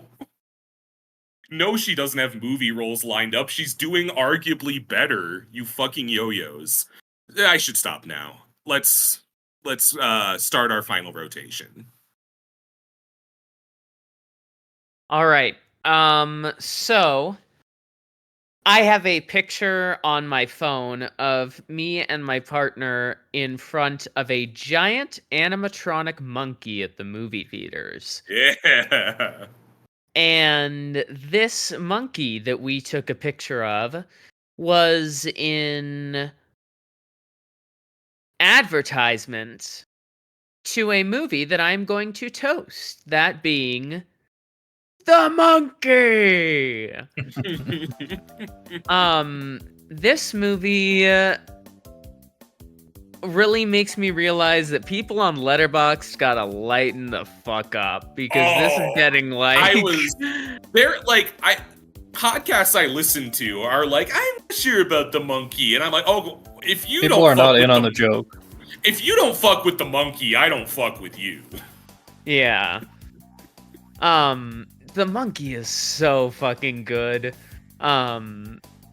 It's a movie about a family who has a cursed monkey artifact that when you play it, a random person will die. And obviously it is like a greater metaphor for death, but it's kind of presented in a funny way. The movie is very lighthearted. It's not really scary. But that's part of its charm. It starts with John Severance himself, Adam Scott, trying to get rid of the monkey. And then it goes into like the kid's childhood, where they like play the monkey and then their mom dies and they play it again and like their uncle dies. So it's all just together kind of a curse thing. And then the brothers have to like reconvene because the monkey that likes killing their family is back. Yeah, baby. Cinema. I think this movie is really great because it does not take itself seriously, even for a percent of it. The deaths are so fucking stupid and over the top. There's a scene where like no spoilers, but the one with the bees just drove me insane to watch that.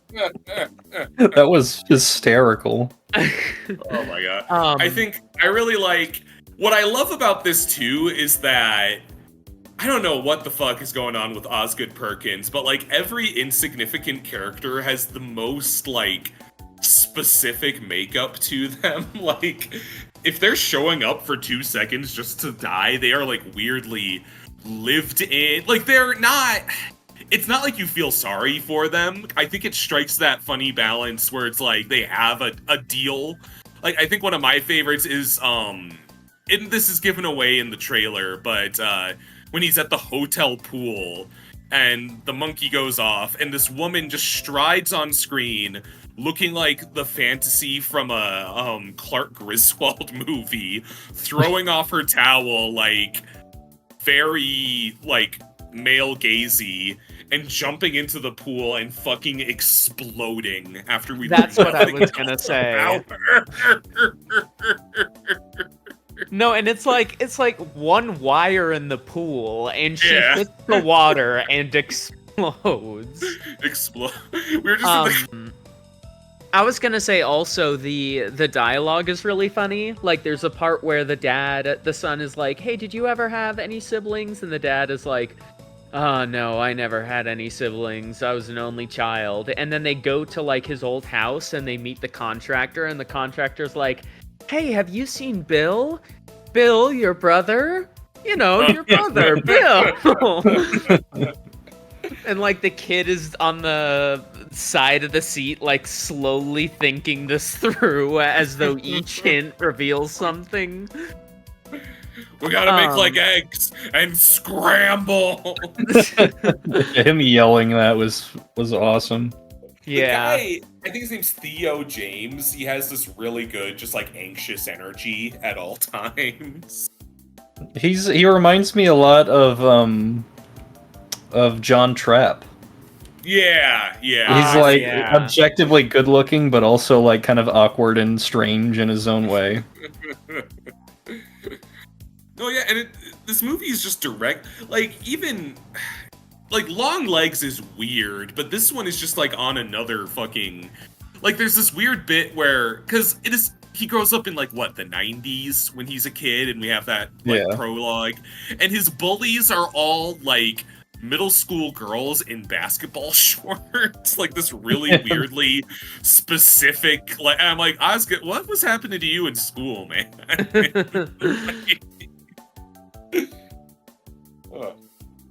It's so good. I find it, and it's like, it is the kind of thing where, as I'm someone who does just unabashedly fear death, like the eternity of it and the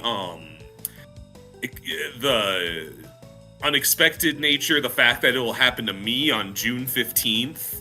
And it does actually just have this very surprise. I don't want to be like, oh, it's a very smart movie, but it does just have this like very earnest mantra on death and the inevitability of it. And it was like, for a movie where it has a body count well within the hundreds, including a baby, I was very comforted by it. And it's like meditations on death as a thing and a phenomenon. Yeah. Yeah, it's just like a fantastic time. So yeah, I highly recommend it. It's really bloody and gory and silly, and often doesn't make sense at times, but it's all part of the charm. And I feel like what it does very, very well. I think it also does a really good job playing with your because I think we're in a culture where we expect horror movies to have rules, kinda, like, this is the character that dies first. If a character does this, that's a death flag, they're gonna die. And the characters in the movie try to parse it out that way, but the whole point is that the death is random, And I think that it plays off that really smartly. And it's not like a value, and in a lot, it's like, oh, well, we're gonna kill them off because the audience doesn't like them. It doesn't give a shit. It's pretty great that way. It really does hammer it home with, like, because most of the deaths are just these super hyper violent, over the top, just crazy spectacles, but like when it wants to do like a serious emotional death, it just kind of gives like an aneurysm, basically. And I think that like kind of helps the message. It just shows that it is trying to say something, and it's not just willy-nilly just throwing shit out. Absolutely. Yeah. Right. Well, I guess the next one to turn the monkey shall be Dav. Okay, I want to stress that I have run out of things to talk about because I have spent most of this month moving like halfway across the country, making the West Coast and West Coast toast and roast just a little bit more true. So I'm only going to talk about the next thing because I don't have anything else to talk about. In the early 2010s, a duology of films hit the Disney Channel. Both directed by Jeffrey Hornaday. They are musical isekai DComs called Teen Beach Movie 1 and 2. or I should say, it's Teen Beach Movie, and then the second one is called Teen Beach 2. Very strange choice. They star Ross Lynch and Maya Mitchell, and they came out right about the time I stopped watching Disney Channel, and when I was particularly annoyed by Ross Lynch, because I hated the show Austin and Ally with a passion. And so I just never wanted to watch these movies. And now that I have, I would like to roast them. But, you know, I have good and bad things to say about them. The main premise of the first movie is that Mac, which is short for Macklemore, she's the main female lead, suicidally decides to surf like a 40-foot wave in a hurricane for some reason. Well, it's a Point Break reference. Sure. And her boyfriend Brady, played by Ross Lynch, attempts to save her, and they both get fucking annihilated and sent into the world of Brady's favorite movie, Wet Side Story, which in this universe is a musical from the 60s. In our universe, it's a porno from the 80s. And so yeah, now they have to kind of abide by the movie logic, and they are able to like change things that happen in the movie. And they need to find a way to escape the movie without changing too much, because they need a storm that happens at the end of the movie in order to get back to the real world. They just can't accept the fact that they have fucking died. And I think the biggest problem that I have with both of these movies is just the lack of trying to make them actually feel like musicals from the 60s. Because for the most part, the music sequences, while I would say, like, in the first movie, like, some of the songs are, like, decent, they're very modern, and they have, like, some little bit of homage to the 60s, like, they'll use just, like, certain words or names, but it feels mostly like, and this kind of expands to, like, the characters, like, they're just vague caricatures of characters from the 60s. It's like if you showed a teenager 5 minutes of the movie Grease and told them to just act like that. Cool. And I would point out to, and like this, I wound up like finding this cute. Like I'm not trying, but I would say for something called Teen Beach Movie, it takes like, and it's clearly a take on like Gidget and like, you know, that the 60s like beach rock movies. But they kind of run out of things to make fun of really fast and just like mash in Grease, which isn't a beach movie. Right. Yeah. Sometimes they'll do some fun stuff with the movie logic. Like, they'll have like a sudden jump cut to a new setting and they'll be like wearing different clothes. And like the characters can kind of start to tell that something is wrong when they kind of start to conform to the logic of the movie, like they can't get their hair wet or something. But I feel like that could have been expanded a bit more.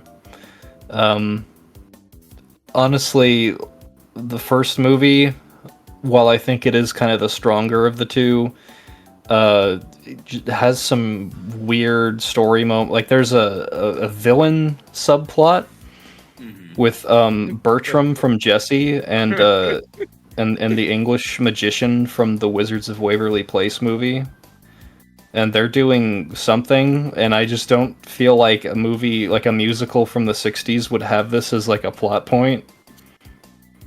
It feels just hyper-specific, and it's kind of funny in that way, but it's also just hard to follow, because I don't understand how these two plots connect to each other in the original version of the movie in this universe.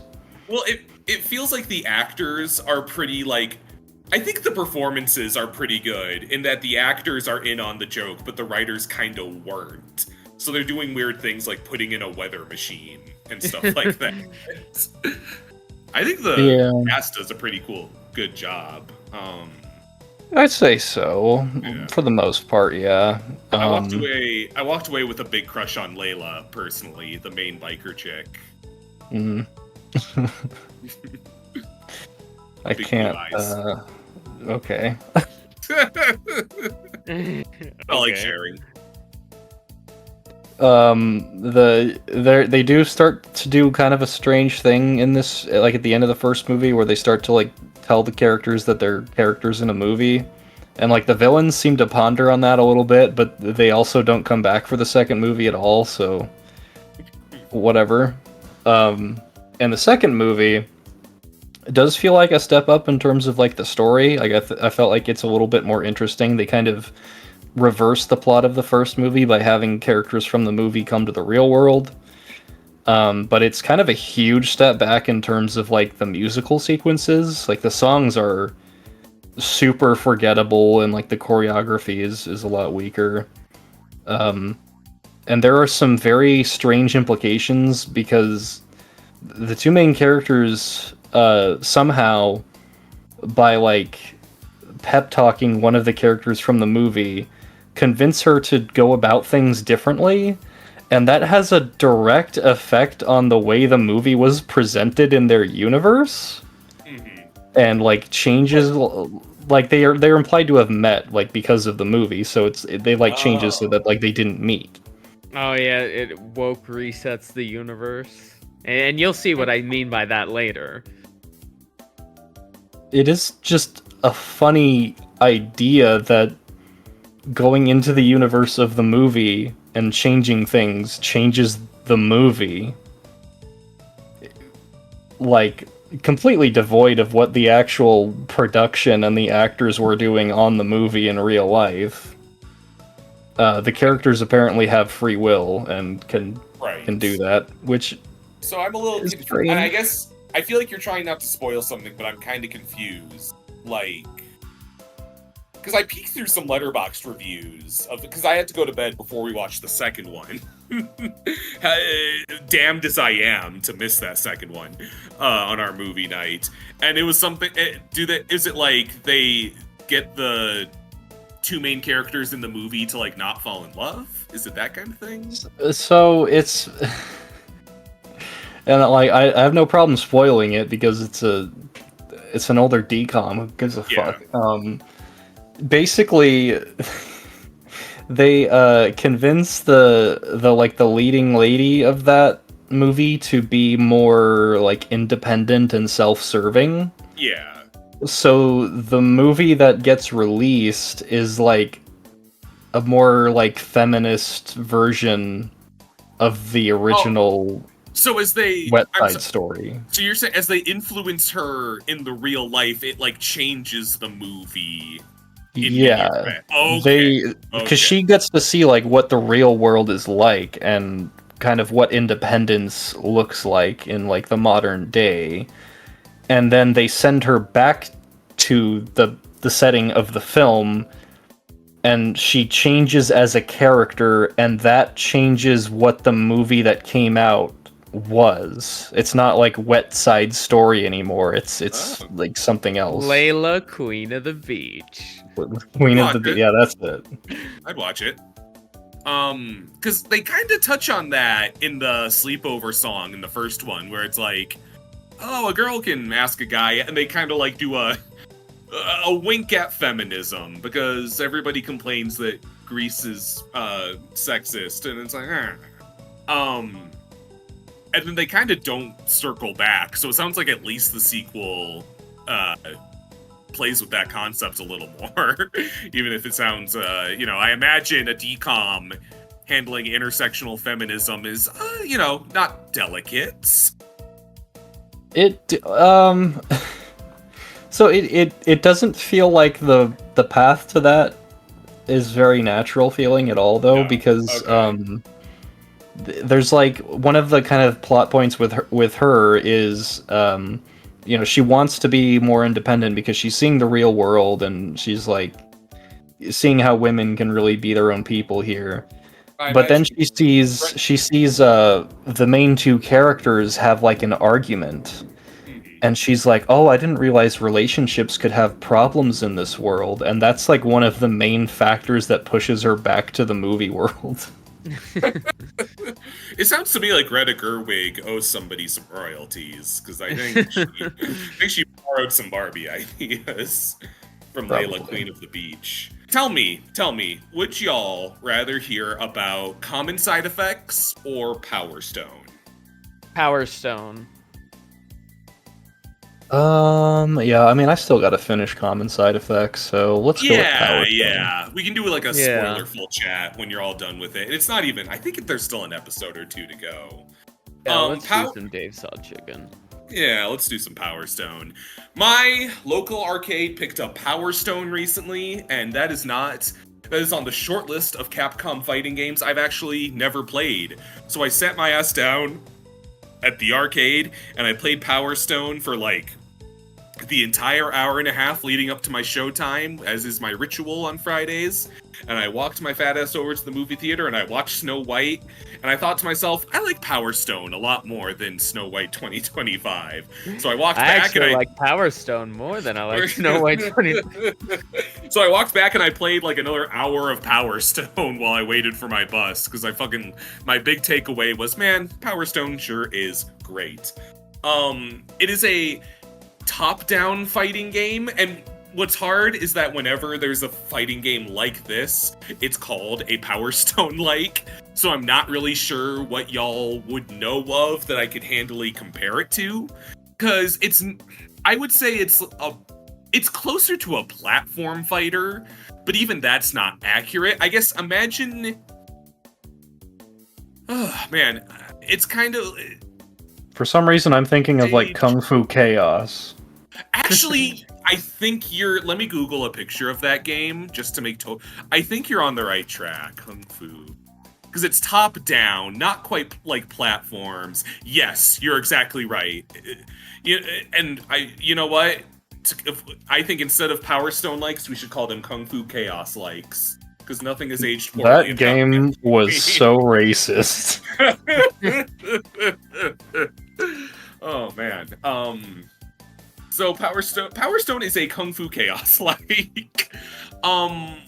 And I think the reason you don't hear from it much is because it's not really competitively viable. I don't think you could host a Power Stone tournament and have anything, because the characters are all just kind of, they're cool, but it's like I didn't feel a competitive edge from my character of choice. Because truly, you are dropped on a stage to pick up items and throw shit at each other. Particularly the titular Power Stones. You pick up the three, like, it's a red, yellow, and blue ruby.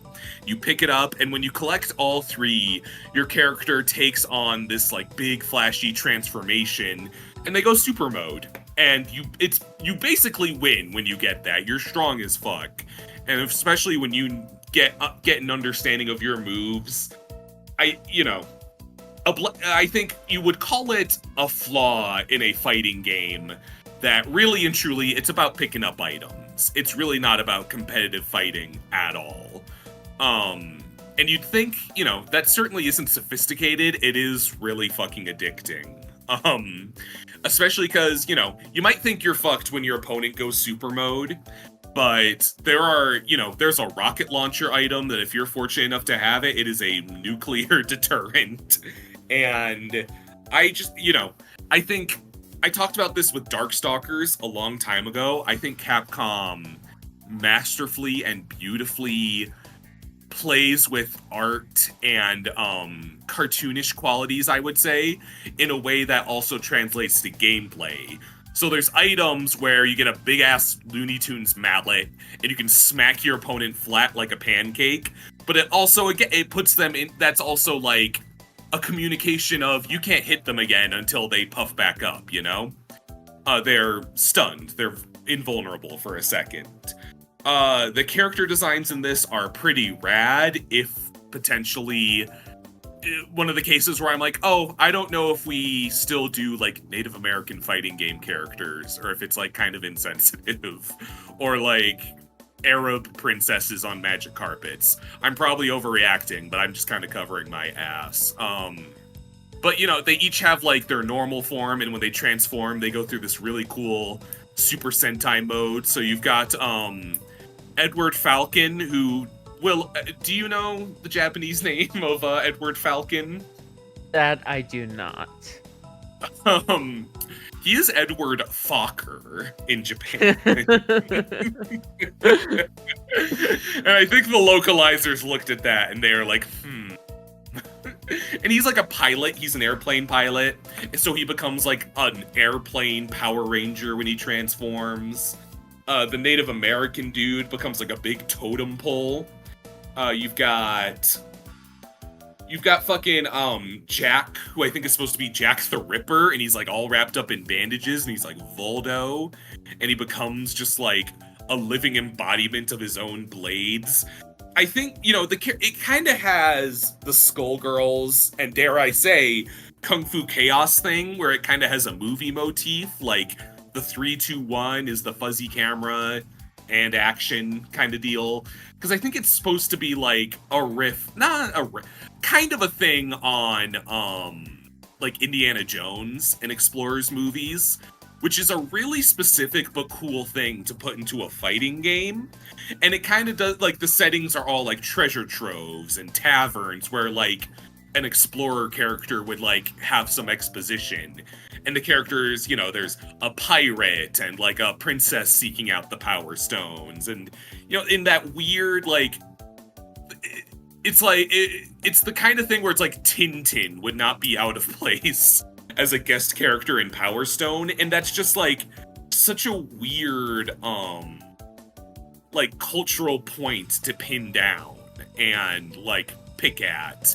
Because if you, I think my main is a Wang Tang, and he's kind of just like the martial artist from China.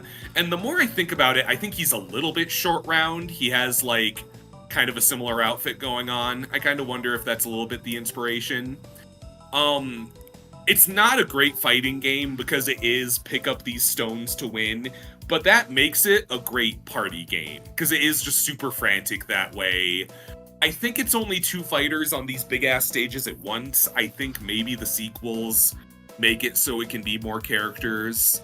I'm definitely looking forward to heading back to that arcade and playing a little more Power Stone. And both Power Stone 1 and 2 are going to be on the upcoming Capcom Fighting Game Collection 2 with the Rival Schools games, Plasma Sword, a couple of the SNK crossovers. So I'm really pumped to really get into the nitty-gritty meta of Power Stone.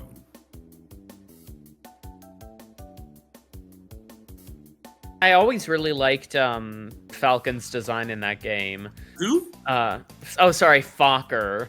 Yeah. Yeah, I never really got to play it, though. I know a lot of people, kind of like in the Marvel vs. Capcom community, are like, he had to have been in there. Like, it's long overdue. Like, I can see why they didn't feel there was like a competitive scene for, because it's a party game where you fight. It's less of a fighting game than Smash even is. But I'd say like put Edward or Wang Tang into a Marvel vs. Capcom. Yeah, no, it's like not everything has to be a hyper competitive like Evo Moment 37 type game. Like sometimes it can just be fun. Yeah. All right. Are we ready for the news? Yeah. All right. Let's see. First big news bulletin. Disney waits until Black History Month is over to announce they're not doing the Tiana show and no more long-form animation. Wait, what does it mean, no more long-form animation? Sorry, that's misleading. That's clickbait. No more animated series on Disney+. Oh, I see. Okay. Yeah. So they'll still make... that is misleading, because I make it sound like they won't do movies. But they've, by the sound of it, aren't doing the mini-series. So the Tiana series is gone, which is kind of bizarre, because she has a new... They're going to release, like, a special that, from what they're saying, is separate from the series that was in development. But we're not getting that show, and... They, I think, announced it fresh on March 1st when they were like, Black History Month behind us. This is also Also kind of in the wake of Win or Lose coming out and being kind of a shit show in of itself. Oh.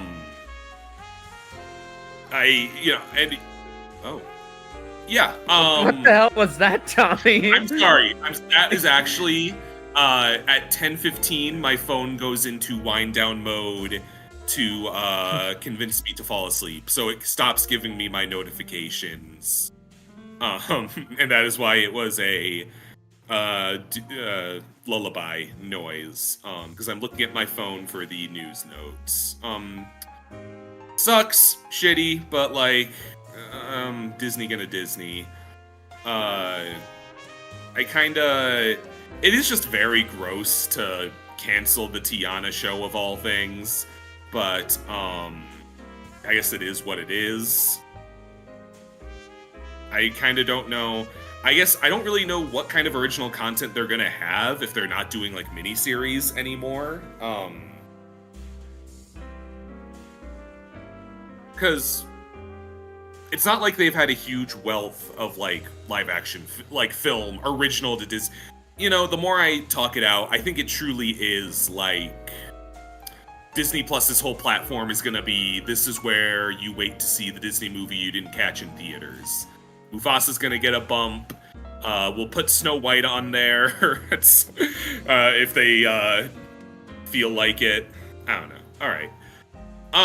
Small thing that we don't have to dwell on. Linda Cardellini has been cast as Pamela Voorhees in a Friday the 13th prequel show, Crystal Lake. Okay. That's live action Velma. I thought that was kind of a cool little connection there. Oh, that is kind of interesting. Yeah. Yeah, I'll look forward to that. Obviously, you know, her career has expanded past then, but I just thought it was like, oh, Scooby Kid grew up to be Pamela Voorhees. I think that's fun. Scooby Kid grew up to be Pamela Voorhees. What the fuck? Was that Nosferatu again? Yeah. What does she do, Count Orlok? She bounce on it. Crazy style. Can you say, Willow? I think you know what you need to say in the Nosferatu voice. What is that, Tommy? Can you say chicken jockey as Nosferatu? You know what that thing is over there? Chicken jockey. In the park. Cristiano Ronaldo is playable in Fatal Fury City. That's repulsive. It's 2004 again. Your favorite celebrities are in all your video games now. It's so fucking weird. What the fuck are we doing? Oh man. And he like looks different from all the other characters. He has a slightly more realistic art style to him. It's so I don't fuck with it. It's so bizarre. And I think SNK is just in this crisis where they're not Mortal Kombat and they're not Capcom. So they are just in this like scramble to attract a different, like all kinds of different fan bases. So there's this weird collab where it's like, your favorite DJs are doing music for City of the Wolves. And also like, Cristiano Ronaldo is in the game. With all the same fucking energy of Ready to Rumble boxing, having Michael Jackson and Hillary Clinton as playable characters. Oh, that's true, it did. Yeah, oh man. Whew. So that's gross. I'm still excited for that game, but I think we just found our training dummy, as it were. Coyote versus Acme has been saved by Ketchup Entertainment. So it seems somebody on some end of business was really pleased with the day the Earth blew up. When it hit the news that negotiations were being reintroduced, and I was truly in a place of I was like, yeah, right, okay, I'm not gonna fall for it again, because I got my hopes up last time and it just didn't happen. But they announced today that they're planning it for a 2026 release, so we will get to see that movie after all, and it feels kind of bizarre to say. Yeah, I think it's awesome. I think it's like great, fantastic news. Yeah. Yes, we will get to see it. Oh, sorry. We will get to see it. There was a weird, almost kind of scuffle up about AI film trailers and how to monetize those, because there's a whole new industry of just generating totally fake movie trailers. And David, tell us your experience with a colleague of yours who is well versed in technology and that field, who still bought into a fake AI trailer for like a Venom 4. Do you feel like sharing that? Well, so I do have a friend who, for context, has a degree from a very reputable school in like computer science. Which is what, and that's the only reason I don't want to put him on blast, but I just want to express that people who are like seasoned in computer science are like not able to clock something as AI, which is a big fucking problem. Yeah, I mean, they asked me one day, they were like, have you seen the trailer for the new, for Venom 4, the next Venom movie? And I was like, I don't think that can possibly be real, like, that universe is basically over. And, they texted it to me, and I watched it. And, you know, from my perspective, it was the most plainly obvious AI I've ever seen. It was just really shitty static visuals with an awful like voiceover and the dumbest script. And you know, it's clearly distinguishable from a real movie to me. And I had to like tell them like this is AI. This is not real at all. And it's just concerning that people are, and like, because even like the view count and the channel that it was on basically put out like 4 of those a day, and they were getting millions of views. Jesus Christ! And you don't even have to be like, even if you don't believe it's like a real, like the only thing that needs to fool you is the thumbnail, and they have your view, even if you can immediately clock it's AI. But then even the average person, even if they only watch like part of the trailer, they're not gonna tell the difference. They're gonna be like, oh yeah, this looks like a Hollywood trailer to me. Mm-hmm. And so there was a bit of a, like, Warner Brothers was briefly like, if you make money off of a fake Superman trailer, we get that money. Which is, in some ways, scummy, but I think is like the evil power move the industry kind of needed, ? Because it did eventually drive to a point where YouTube is just like, fuck it, you can't monetize this anymore. Which I'm happy about, because it is going to discourage the weird slop uprising we've had. And I just think we need as many barriers as possible to make AI-generated content identifiable and not profitable and not accessible, you know? Yeah, so, exactly. You know, it's kind of gross of them to be like, we'll take that money. It is a bit like, Makes sense. Yeah. My uncle just texted me, Anora is so bad, I walked out of my own house. I didn't think it was that bad. I still have to see that one. I don't know. It's a good movie. I don't think it's as great as most people say it is. I don't like to watch movies from the previous year of the present, because I'll feel like my rankings are ruined, and I'm very precious about that.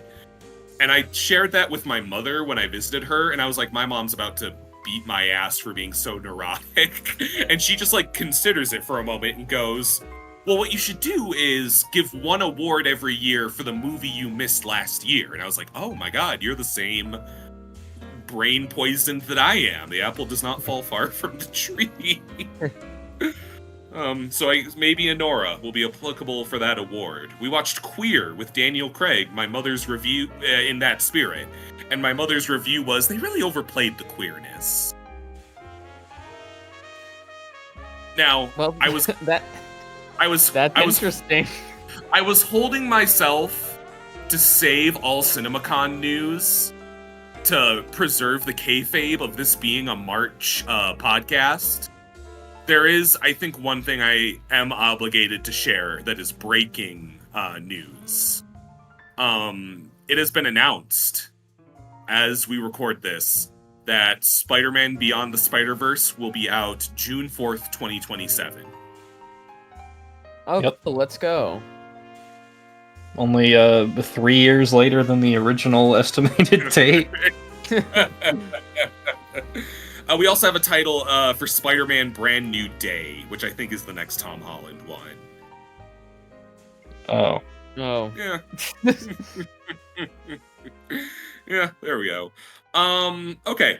We got a Nintendo Direct. Fuck yeah, we did. Yeah. We got a fucking Direct.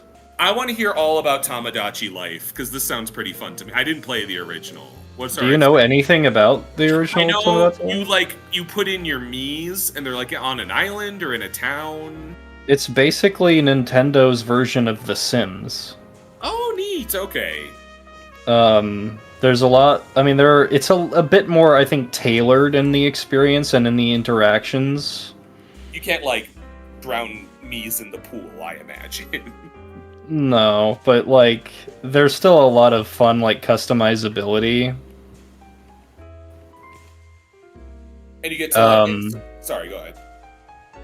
I mostly what I am looking forward to in this game is we already have a look at like the customization being basically on the same level as like Miitopia, which when that came out, that was making waves because of just how much you could do with like the faces, and you know, people were making Miis that looked just like existing like characters and shit. And it looks like that's going to carry over to this, which is exactly what I've wanted, because Miitopia, in my opinion, great customization, incredibly boring game to play.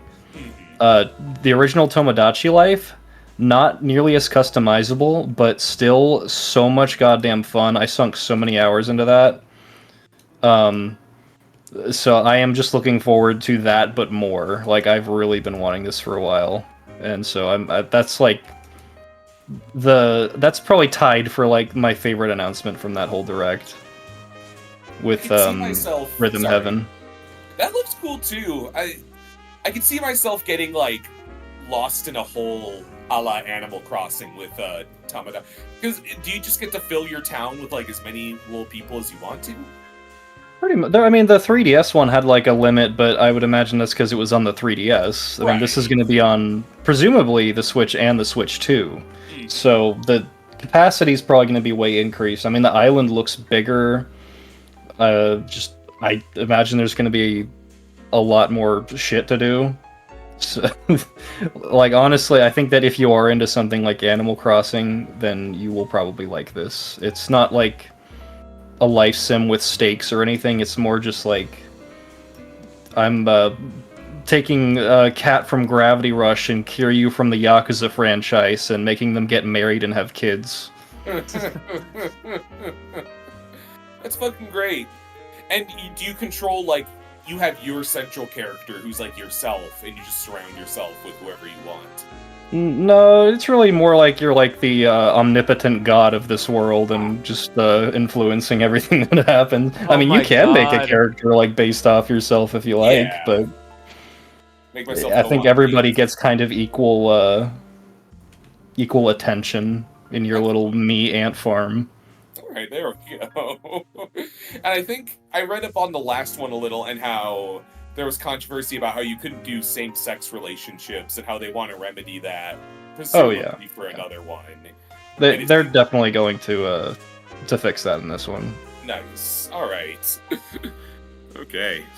Get to smooch everybody on my island. Woohoo. Yep. Alright.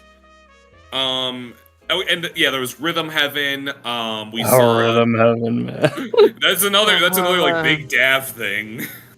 I'm so happy about that. That's fucking incredible. I heard, and this might not be true, but I heard that the reason there hasn't been a new Rhythm Heaven in so long is because like the series creator has been like sick in the hospital with like some really bad disease, but like recently made a recovery, and so now he's back and making new Rhythm Heaven. So that's oh man, I'm so excited for that. We got that. Metroid Prime. Still no release date on Metroid Prime 4 is a bit of a surprise. Not many Well, things. there's I think that the reason for that is plainly obvious, though, right? Like it's almost certainly going to be a launch title with the Switch too, and they don't want to give that away. No, that makes sense. Yeah, and we'll learn about that soon. Probably, like I said, this will be on the bubble with the Switch 2 reveal, which you'll hear us talk about next time. Yeah. Hot Shots Golf coming back was not on my bingo card, but I'm happy about it. Oh yeah, there's the everyone's golf or whatever. Yeah, everybody's golf Hot Shots. Which I associate as being like a PlayStation thing, but you know, we take those. Was there anything else big on there? Were those the big ones? Those were kind of the big ones, yeah, like the big headliner. We got a release date for Shadow Labyrinth, the Pac-Man game. Patapon. Yeah, that's a weird one. Marvel Cosmic Invasion. They're kind of hopping on the Ninja Turtles train. Oh, yeah, that could be interesting. We got an extended look at Pokemon Z to A. That's I don't true, know. we did. I'm not sure how to feel about that one. I like, there's like, you can go up high.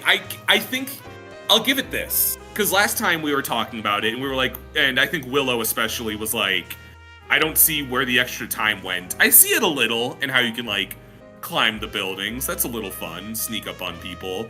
It just seems to me like a step down from Legends Arceus. Yeah. Like, it seems scaled down from that. I straight up did not like Legends Arceus, so I'm kind of not sure. I'm a little... I have only played a little bit of it, but so far I've enjoyed it way more than like any other Pokemon game I've played. We got a look at Eternal Life of Goldman, which is just an indie game I'm excited about, but I'm glad it's still in the rotation a bit. All right, and that takes us to the big monumental news bulletin. That was the Avengers Doomsday roll call. Where they showed a bunch of chairs and revealed that the movie's gonna star. Are